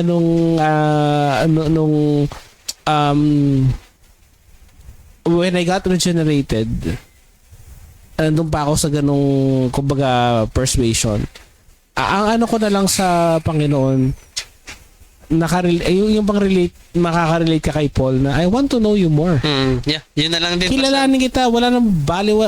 Skubulon na ako eh. Basura. Wala nang value. Yeah. Wala na talaga. Ganun yung, and I know you can relate to that. Yes. Actually, Pastor, isa yun sa mga pag may nakarinig akong mga sinasabi nila sa akin na mga masasakit na salita, yung mga evil things, sinasabi ko na lang, hindi nila alam, mas masama pa ako dyan. Oo. Pinatawad na lang ako ng Panginoon. Amen. Kasi sinabi nila na naninira ako ng church. Nako, I am a worst ako kesa sa sinasabi nila. Sabi Pasalamat na lang ako, niligtas ako ng Panginoon. Charles Spurgeon, no? If people think ill of you, don't fret. Kasi mas kilala mo sarili mo. Na mas masama ka. Mas masama ka. Oo. Mas capable ka to do Parang, so much. yun lang ang alam nyo sa akin. Oo. Kung malalaman nyo pa yung iba. Totoo. And very humbling yun, Pastor, to Yes. see yourself as someone na na hindi ka holy. Oo. As if hindi holy na wala ang Diyos, ha? Oo. No? Alam naman, sana alam niyo yung sinasabi ko. Wretchedness. Yung wretchedness mo as a man, no? Mawawala talaga yung feeling of entitlement. Yes. Na para bang hindi mo deserve to. Hindi. Yan pa naman yung tinuturo sa vision.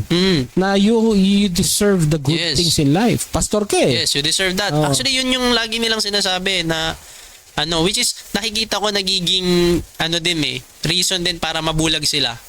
Kasi parang every time na merong nangyayari sa kanilang maganda na okay, na dapat ito lang maganda lang, deserve nila yun because they are serving the Lord. Parang sabi ko, paano si Paul? Oo. Paano si Apostle Paul? So ibig sabihin, hindi deserve ni Apostle Paul yun, pero still it happens. So nawala na yung sovereignty again ng Panginoon sa buhay ni Apostle Paul. So, ano yan, no? Kumbaga, you were in the thick of that teachings and experience And kumbaga hindi mo may iwasan na yung bang ma-associate ka kahit you're already reforming or nagpo-pursue ka na sa truth. So, nung time na yon, meron bang instance na, kasi ako, may experience ako, nakita ko lang, baka may parallel. Kasi, ang daming parallels eh. Kasi sa ganyang system, may, kumbaga, may preaching na para sa lahat. Yung bang, may morning service, may afternoon service, same lang yung preach niya. Naka-series yan sa mga networks, ganyan. So, ang nangyari, same ang text, yung morning service, hindi nag-match sa afternoon service kasi ako nag-preach nung afternoon. In-exegete ko. So, may gano'n ka bang experience na you got into trouble dahil hindi mo sinunod yung whatever was written kung meron mang pre-made na preaching or tema? Actually, Pastor, nakakatuwa kasi isa sa mga way din ng Panginoon kung bakit ako na-awaken sa truth. During that time, binigyan ako ng pastor ko ng ministry sa former church ko. My ministry was to create an outline for every preachings ng mga satellite churches. Sa'yo nang galing. So, sa akin nang gagaling. So, ano yan eh. Meron kami tinatawag na collaboration night. So, I think it is always on Wednesday night. Magkikita kami sa church and then we will have a collaboration about a passage and then i-exposit namin yun. So, kapag na-exposit namin yun, ang uma-attend doon is lahat ng preachers ng mga satellite churches. So, once ma-exposit yun, ihimayin namin yun and then after that, ipipreach namin yun sa kanya-kanyang local churches, no, mga satellite churches. So naging ganun yung trend, naging ganun yung practice na minsan yung intention mo na ito yung na-exposit natin, pag naririnig mo sa kanila, iba na. So parang hindi naman yan yung na-collab natin hindi yan yung na-collaboration natin ba't may sumingit na ganun. Parang may mga ganun. So may mga times din na habang nagsasalita, alam ko na naranasan mo ito, habang nagsasalita ka, alam mo na yung sinasabi mo against na sa system. Yes. Pero nasa gitna ka, nasa middle ka ng preaching. Yeah. Pero alam mo yung sinasabi mo, nasasagasaan na yung ibang belief and practices ng system. So ang hirap. Ang hirap kasi hindi mo, ang tingin sa'yo ng tao, ano ba to, ang gulo. Ang gulo ng sinasabi, samantalang hindi yan yung sinasabi every time. Ikaw pa yung mali. Ikaw, may problema ka pa sa sinasabi mo, no? So, dalawa lang yung option mo as a preacher. It's either you compromise or you go on and be hated by people around you, lalo na yung talagang immersed dun sa teachings. Kasi after ng preaching, magbigla silang magkakaroon ng class. Kasi may class yung system Meron silang series of classes na kailangan mong tapusin para makagraduate ka, para maging leader ka, no? So masasagasaan mo lahat 'yun. So ang hirap, Pastor, ang hirap. Isa din 'yun. Actually, I talked to my former pastor. Sabi ko sa kanya, aalis na lang po ako para hindi tayo mag-cause ng division. Kasi the more I stay inside the church, magko-cause pa ako ng division. Kasi iba yung sinasabi ko, tapos iba yung ipipreach. Halos yung binibigay niyang responsibility sa akin, parang second na sa kanya. So, ang intention ko talaga was not to divide the church. Kasi, syempre, meron akong influence sa mga tao 'Diba? So, meron din siyang influence. Mahahati talaga. So, sa kanya lang ako nakipag-usap. Kasi ayokong marinig ng ibang leaders. Kasi pag narinig ng ibang leaders, may ibang mga leaders doon na alam ko din yung kanilang hinaing. So ayokong i-feed yung negativity ng hinaing nila at mahawa sila sa akin. Kasi during that time, nagja-juggle pa nga ako. Ano ba to? Ako lang ba to? So, solo kong kinausap yung senior pastor namin para masabi ko sa kanya yung aking hinaing talaga sa system. Hindi ako nagdamay ng leaders. Kasi ayoko nga silang mawalan ng loob And during that time, dahil ako, kung ako, kaya akong pakawalan ng Diyos sa line na to, sila rin kaya. So, mistake ko pala yon na hindi ko nasabi sa mga leaders. Kasi wala kaming proper, doon ko lang nga nalaman na may isa ko nakausap na pastor ng Reformed Church na dapat daw pala may mga resignation letter yan. Hindi ko alam yan So, during that time, ang dala-dala ko lang yung good intention ko and then alis na. So little did I know na may process pala talaga dapat. So nung nalaman ko yun, sabi ko, mali pala yung ginawa ko. Hindi ko alam. Kaso hindi sila nag-a-abide sa process. Which is hindi naman nila alam yun, no. So yun po yung nakita kong ano din na nangyari step nung ako'y umalis. Either way kasi talaga magkakos talaga siya ng division. Kasi nga truth is divisive. It's one thing na natutunan ko. And malinaw na malinaw because truth divides from error. Talagang makita mo siya Natural yun Hindi pwedeng present mo yung truth and then maging neutral ka. You have to take a stand. Pag naging neutral ka, magkakaroon ka ng is either cognitive dissonance, hindi mo maintindihan ano bang nangyayari, o kaya naglalay ka na sa conscience mo. Inaatake mo na yung sarili mo. Maraming nangyayaring ganyan sa totoo lang na nagstay pa rin doon tapos parang tingin nila payos yung ginagawa nila. Kasi they were staying in the status quo or okay lang, parang kasundo ko naman ng lahat. Yung kausap natin na pastor nung nakaraan, alam niya may mali sa system Ang ano niya, yun, shoutout kay Pastor Rafi Panlilio. Name drop. Nagkita kami niyan sana pastor, magkita tayo ulit. Actually, isa sa mga sound teachings na pag napapahinga ko, iba Nga, sabi, iba pinagmamalaki siya ni Aurel Balano Siya daw isa sa pinakamagaling mag-exposit. Kaya doon ako nagkakaroon ng problema lalo na alam kong alam niya Yeah. Totoo. Pero sa kanya, in fairness to him, sinasabi niya na yung mga mali o yung mga alanganin hindi niya pinapractice. Kaso nandun ka sa sistema Yeah. Habang may napapahamak dyan, you're culpable. Kagaya ni Balano. Kung paanong may kasalanan si Balano, damay ka kung hindi mo sasalungatin yun. Magiging accessory to the crime ka. Naalala ko sinabi sa akin ni Steven Lawson, sabi niya sa akin, if you are outside the bank and then there are 3 guys running outside the bank and they have bags full of cash and you happen to sit on the driver's seat of your car and then sumakay sila sa car mo at alangan namang hindi ka umalis, bumaba at tumakbo. Kasi sila ipag-drive. Pag pinag-drive mo, you're part of the crime. Accessory to the crime ka na. Yun yung in-explain sa akin ni Steven Lawson nung in-explain ko sa kanya, mabigat sa akin, umalis ako sa church. Sabi niya, ganun talaga. You have to draw the line. Pop smoke. Kailangan ma-identify ano yung truth sa error. Kasi kung hindi, marami pang mapapahamak. Yeah.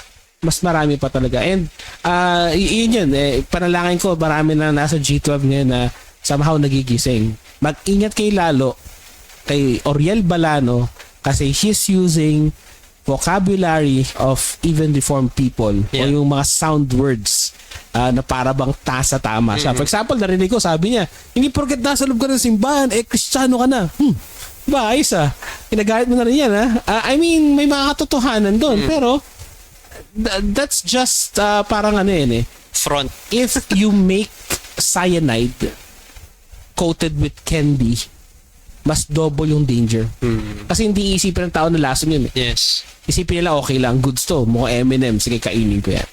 At ganun si Balano, he is much, pinag-usapan natin kanya, mas dangerous siya. And I pray sa mga may discernments, kung may mga question na kayo ngayon sa tinatayuan nyo, nandiyan pa rin kayo sa G12, wag kayong magpauto sa mga pastors na nagsasabi na naging rebelde kayo. Follow Christ. Follow the Word of God. Kung sumasalungat na yan sa salita ng Diyos, as in salungatin nyo na yung sinasabi nilang mali. Hindi sila ang Panginoon.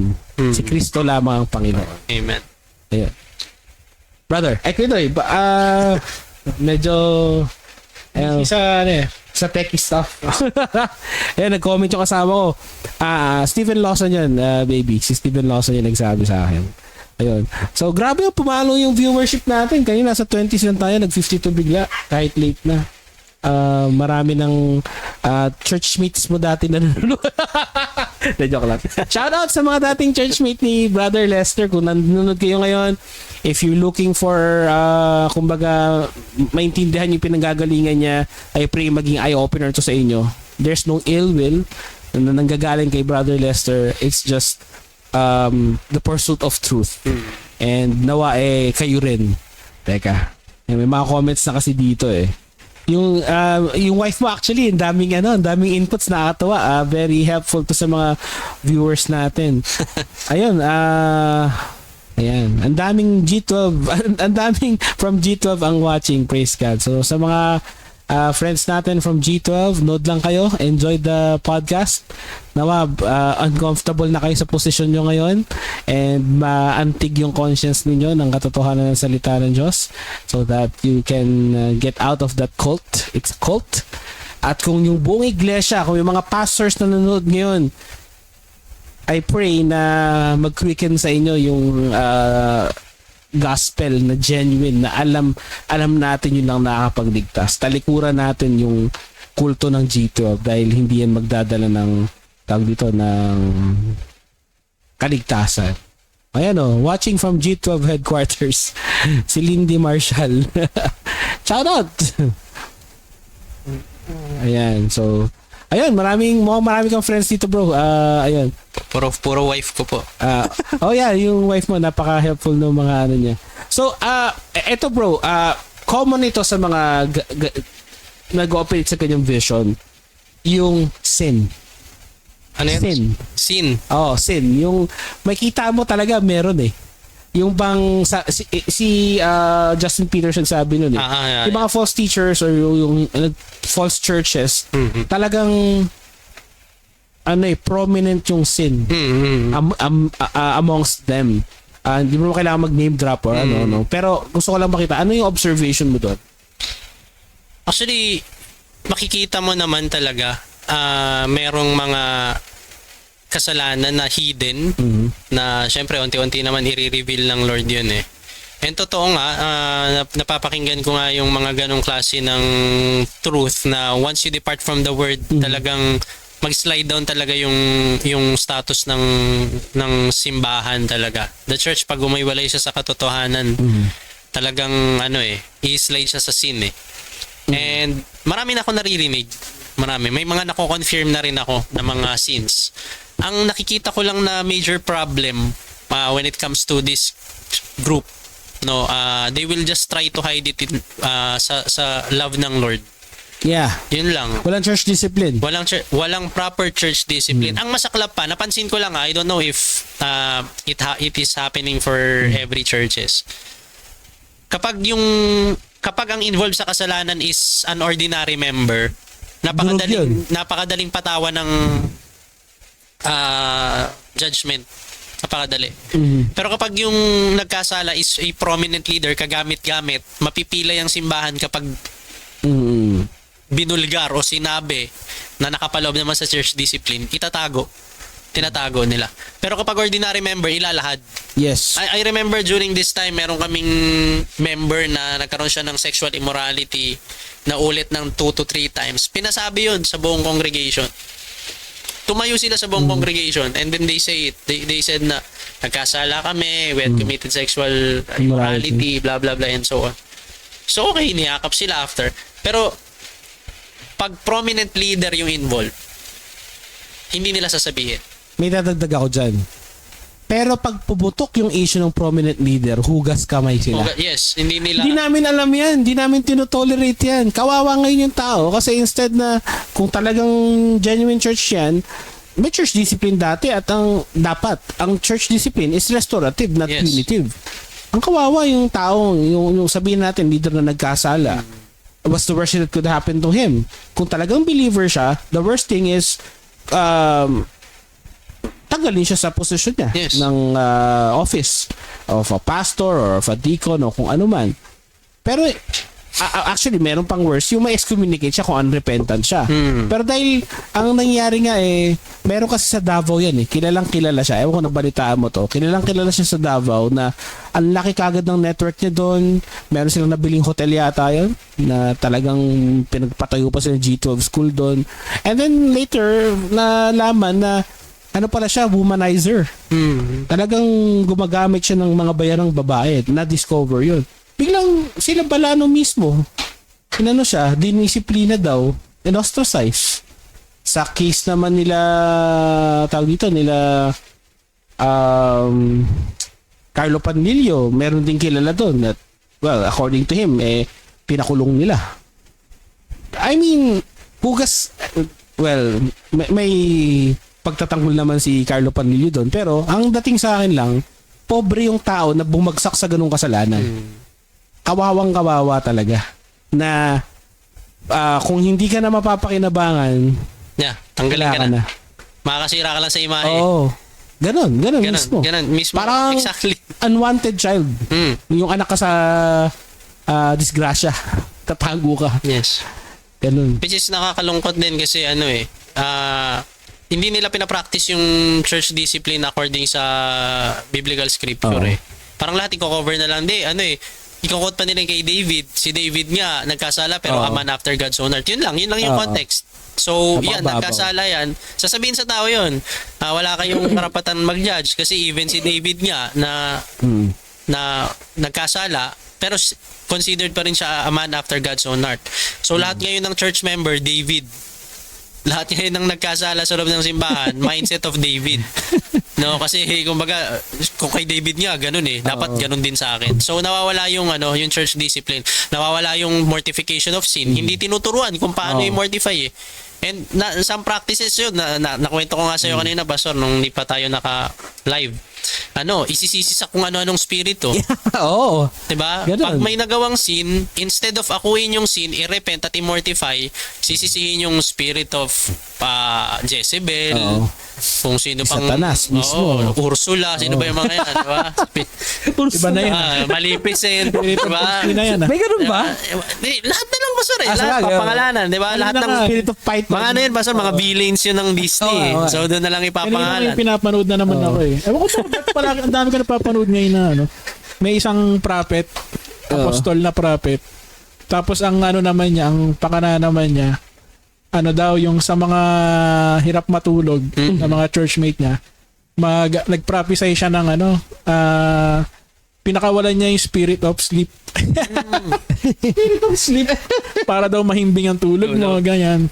Katawa Sabi ko, lahat na lang may Lahat Na, Kahit yung 7 deadly sins, may mga spirit yan Spirit of gluttony. Oo. May mga binabind Lahat nila yan.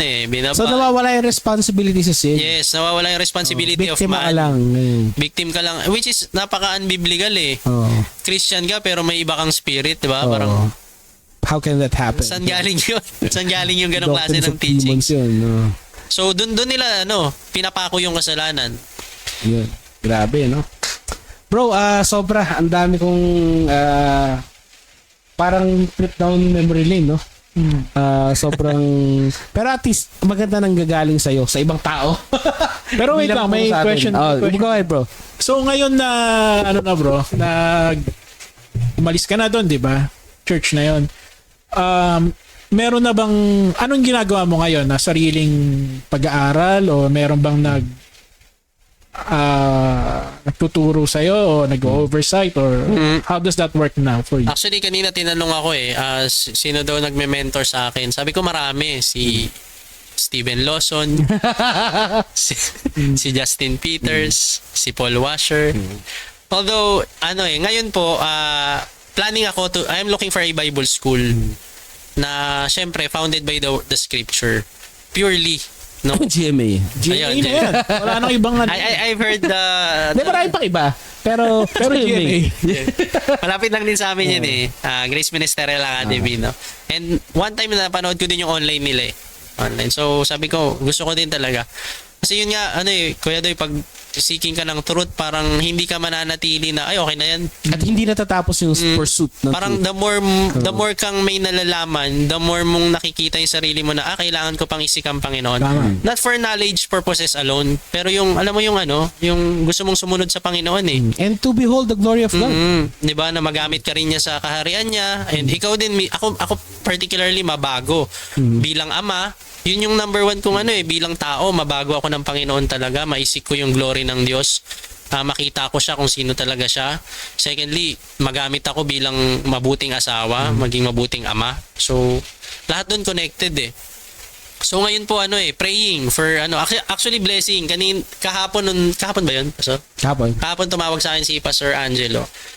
I was not really excited for the podcast. So hindi ko sinasabing hindi ako excited bro. Hindi, mas excited. Last na to. Actually, hindi na maulit. patapusin niyo pa ako.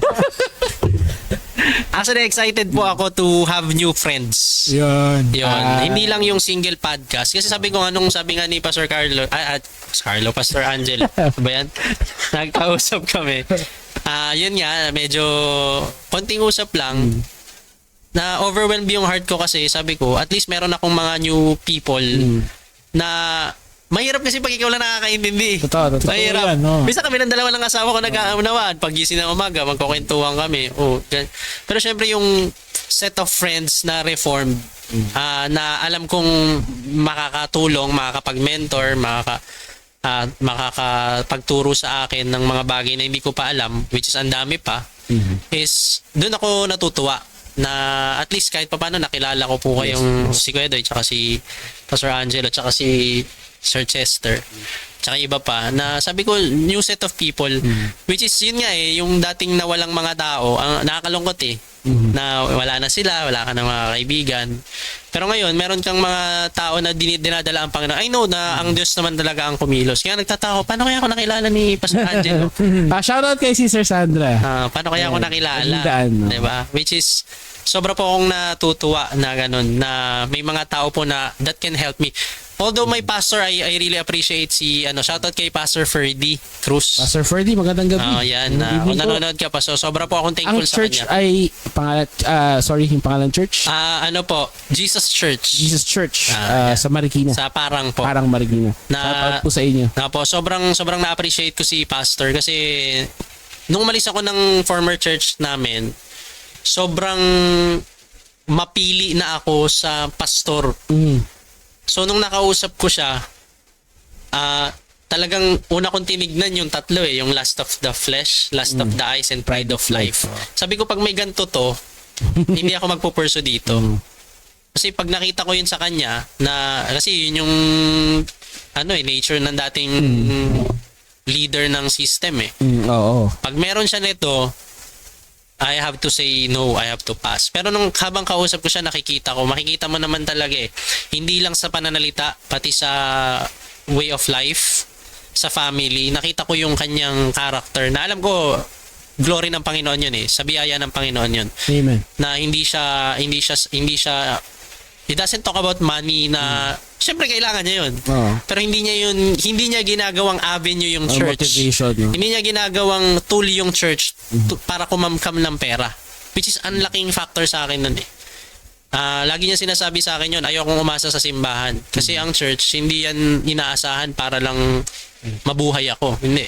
So nakita ko sa kanya yun na meron kasing mga pastor na ginagamit talaga nila yung church kitang-kita mo evident na ginagawang fleecing. Yes. Yun yung source of income nila. Kailangan lumaki to, kailangan Though may income naman ng pastor dahil sinusupport ng church. Yes. Pero sinasabi ko nga, may nakausap akong taxi driver ay grab driver. Sabi, pastor po kayo, parang lumuto ko yung sinabi niya, mayaman kayo o hindi kayo mayaman? Sabi ko, pag ang pastor, yumaman dahil sa pagpapastor, may problema yun. Yes. Hindi kayo yaman dyan. Dapat. Oo. Hindi ka dapat yumaman sa pagpapastor. Kung sabihin natin, asawa mo negosyante, pastor ka, asawa mo negosyante, or professional siya, doktor, tapos binibless ng Diyos yung income niya, ibang usapan yun. Yes. Pero sa church, hindi yun magiging para bang golden bibe.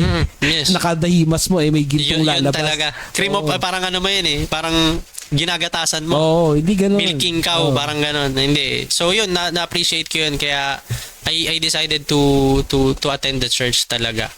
And ngayon naman, ayun, siya isa sa mga kakausap ko regarding faith. No?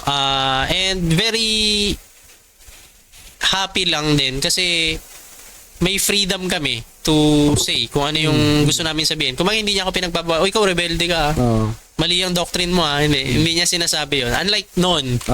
Ngayon may freedom na kasi may mga hindi naman heretical Diba, Pastor? Meron namang mga issues na or mga subjects na hindi naman heretic pero kailangan lang upuan pag-usapan. And we agree and sometimes we disagree. Pero ang importante, hindi major doctrines, hindi heresy. Orthodox pa rin. Nandun pa rin yung may sense pa rin, no? Na hindi naman lahat dapat talaga mag-agree sa kung ano lang yung dapat, yun lang. So, yun po. Pero yun, praying for a Bible school na mag-fit din sa schedule ko. GMA. Na ang hirap kasi pag hirap kasi pag nagwo-work po eh. Alam ko meron silang Online. yung online Friday, di ba? Hindi, ano yun? Friday class. Hindi Friday siya... class, oh. Ano lang siya, para sa lahat. Iba talaga yung sa You can academy. start with that, di ba? You can start with Laking that. bagay yun. Ayun po. Doon kami, galing eh. GMA po. Nung may nakapagsabi nga sa akin yan, Delinquent. ba't di ka mag-GMA? Ano nga yung GMA? Sabi. Kala Kala ko mo yung artist channel. center, Yes, kala ko wala akong plano mag-artista. Pero artistahin ka. Kaya pala Grace Yun na, oh. Pwede naman. Kaya pala Hindi, Grace na- Ministerial Academy. Real recognize real. Yan. Tama yan. Pero bro, ang highly suggest GMA. GMA. Look into GMA talaga. Yun talaga eh. Wala nang ibang maraming options pero that's the best one. Sige po. Yan. Pero mas pag-usapan natin yan. May mga iba pa considerations regarding that. And don't worry, sabi mo nga, masaya ka, na-meet mo kami. I pray that this will be a lifelong partnership in the gospel. Mas mag-grow pa yung ating samahan sa pananampalataya. So, excited ako. Ikaw, okay, Toy.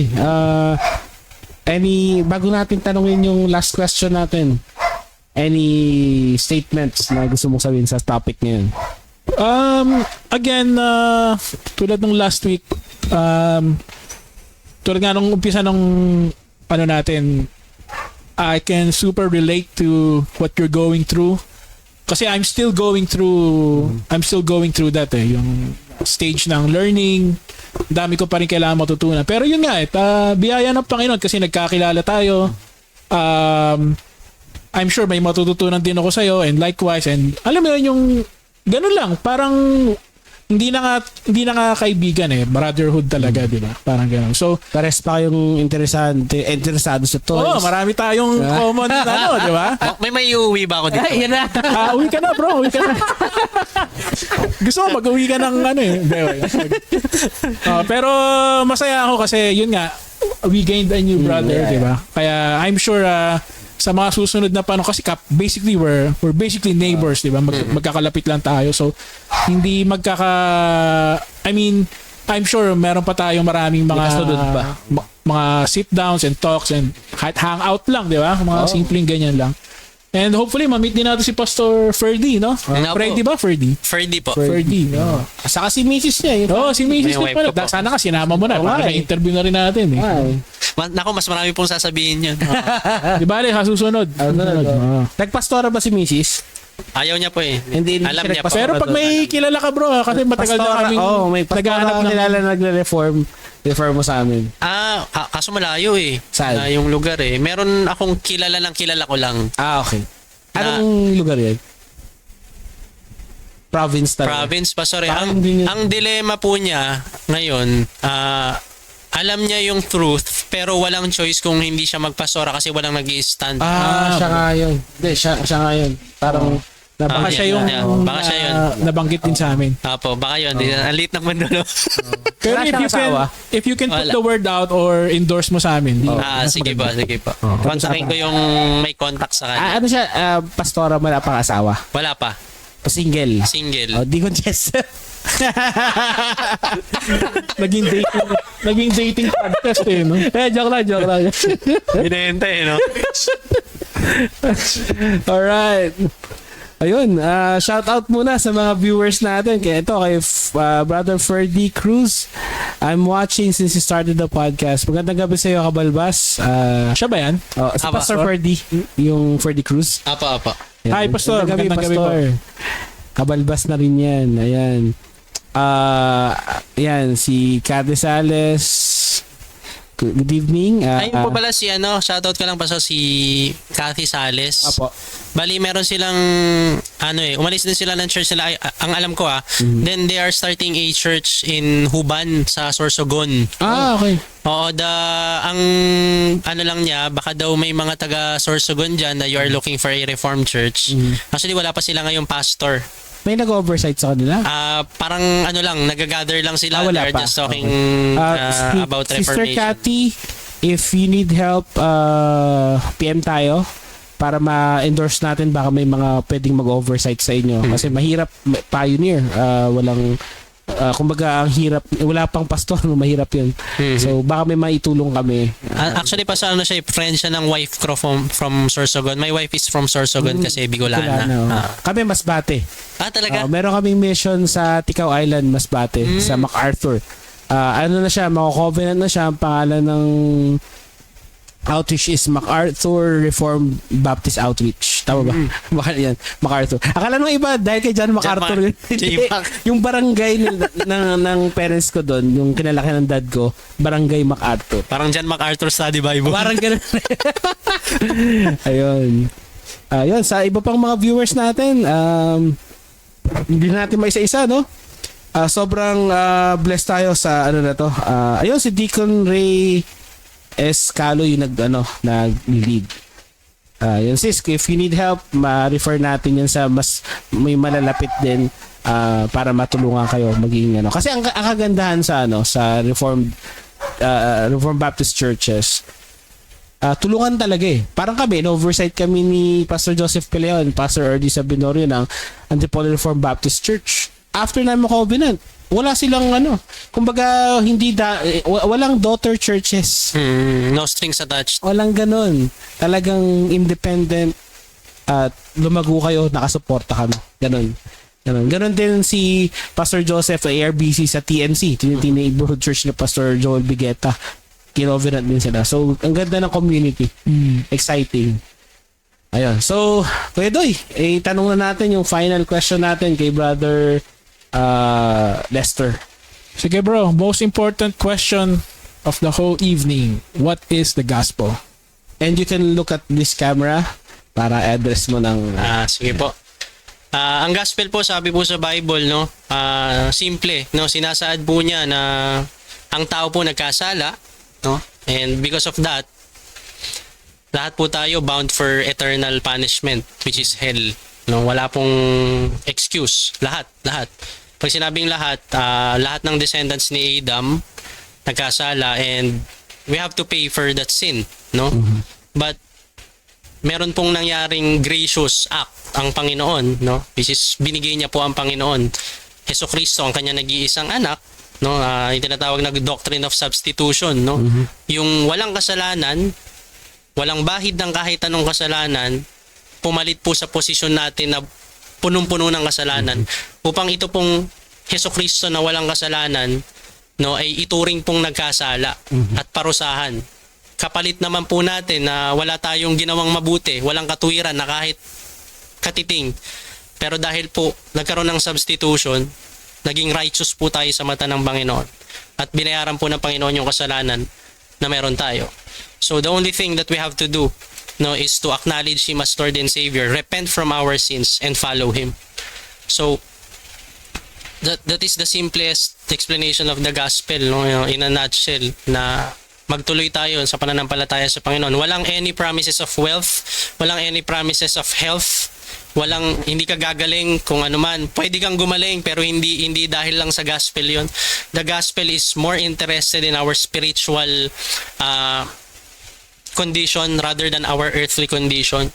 So ang gospel po ang sagot sa pinakamalaking problema ng sangkatauhan, which is eternal punishment from hell.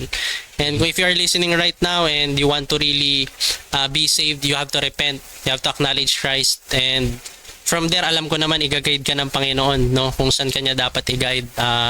He will lead you into all righteousness. So that's the beauty of the gospel. Even tama yung sinabi ni Pastor, mababa, mataas na tao, lahat yan may intindihan. So, yun lang po, Pastor. Amen. Alright, maraming salamat. Thank you. Napakaganda, no, na presentation ng gospel. So, always a Ganda, treat for klaro. us. But, it's always a treat for us to hear this last question kasi yun ang dahilan kung bakit hindi namin to ginagawa, na ma-share din ang ebanghelyo galing sa mga kapatid natin, sa iba't ibang mga guests natin. And buti tinuloy natin, no? Oo nga eh. Kala ko nga, Pastor, cancel na eh. Ay, hindi. Kakain na lang eh. Kala ko Hindi, ang na... kakancel natin yung pagkain. Uuwi na, Pastor. Ayun, so napakabuti ng Panginoon. So shout out sa mga kapatid natin. Gusto ko lang i-shout out to si Brother Paul Mark Ocasio. Ayan. At si Pastor Ken Moralde, no? Magandang gabi, mga taga Pangasinan, mga kapatid natin. GMA din, no? Si Pastor Ken. Magandang gabi sa iyo, Pastor. At sa iba pa natin mga kapatid, Lindy Marshall, George Ananunay, at ang dami talaga pati yung mga OG. Jonathan Galang, good evening, Brad. Mga OG na Oy, kabalbas natin. nga pala, Oh. nagkausap kami ni Jonathan Oo. sa Facebook lang. Yeah. Kasi tinanong ko kung kabalbas na siya. Oo. Wink, wink. Wink, wink. Oo daw. So, Kabalbas. na-invite ko lang, unofficial invitation. Baka minsan pwede na, Sure. pwede natin Sige, siya ma-invite. sa why show. not? So, Kapatid natin yan. Si bro, Brother Jonathan. schedule natin yan. Oo. Ayun, so again, sobrang brother, bago tayo mag-end, any shout out sa mga friends or sa family? Shoutout po sa wife ko Yan. na talagang nakikinig, sumusuporta sa mga friends. Kila Rans, kila Kevin, kay Kevin, kay Kyle. Steven, Shoutout good sa inyo. evening. Yun, patuloy lang sa Panginoon. Yung sipag nyo, wag lang sa simula. Yan. Tuloy-tuloy. Amen. And hey, Pastor Ferdy, salamat po for watching. And yun, sa mga iba pang nanonood na hindi ko na-mention, no? Kilala nyo naman yun. Konti na lang kayo eh. Ano yun eh, advantage, perks ng Reform. Oo. Konti na lang kaibigan. Konti na nga lang daw, hindi mo pa binanggit. Joke. Yun lang po, Pastor. Thank you. Kaya Alright. Shout out sa misis ko, kay Amor. Thank you for your support. And kay Seven, sa aming anak. At sa buong Chief Cornerstone Reformed Baptist Church, tinatapos na namin yung ating venue. Kasama yung mga deacon, ito lang mga kapatid. Pray na sustain tayo ng Panginoon sa needs natin, pati sa pag-aayos ng iglesia. Nung ating chapel. Pidoy, any... Yun lang, Shelly and Aya, I love you. Yan, ingat kayo sa biyahe pala, no? Iwan tayo ni Pidoy. Ayan. So, God bless sa inyo lahat. Bago tayo umalis, wait lang, Yeah, reminder yeah. lang. Sa mga gusto ng you can watch the replays. We have a YouTube channel, Yes. diba? Hanapin nyo. And also, we're on Spotify then. So, if you wanna watch there or listen to us yung podcast, hanapin nyo lang the Narrow Path Podcast PH.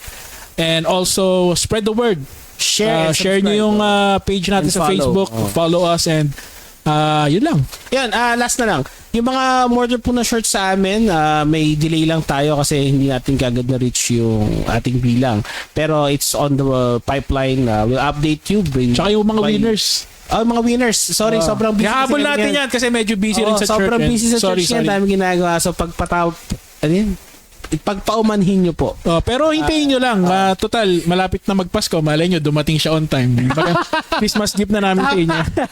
Hindi naman. Mga September. Yeah. So, God bless sa inyo lahat. Shoutout sa SGCC, kay Pastor Jonathan Orbe, sa MacArthur Reformed Baptist Outreach, kay Brother Onyok, at sa lahat-lahat. Sa mga hindi namin nabanggit, good sa inyo lahat. Sa lahat ng kabalbas, once again, this is the Narrow Path Podcast. And good night. Solid Deo Gloria. God bless you. See you all. next week. See ya.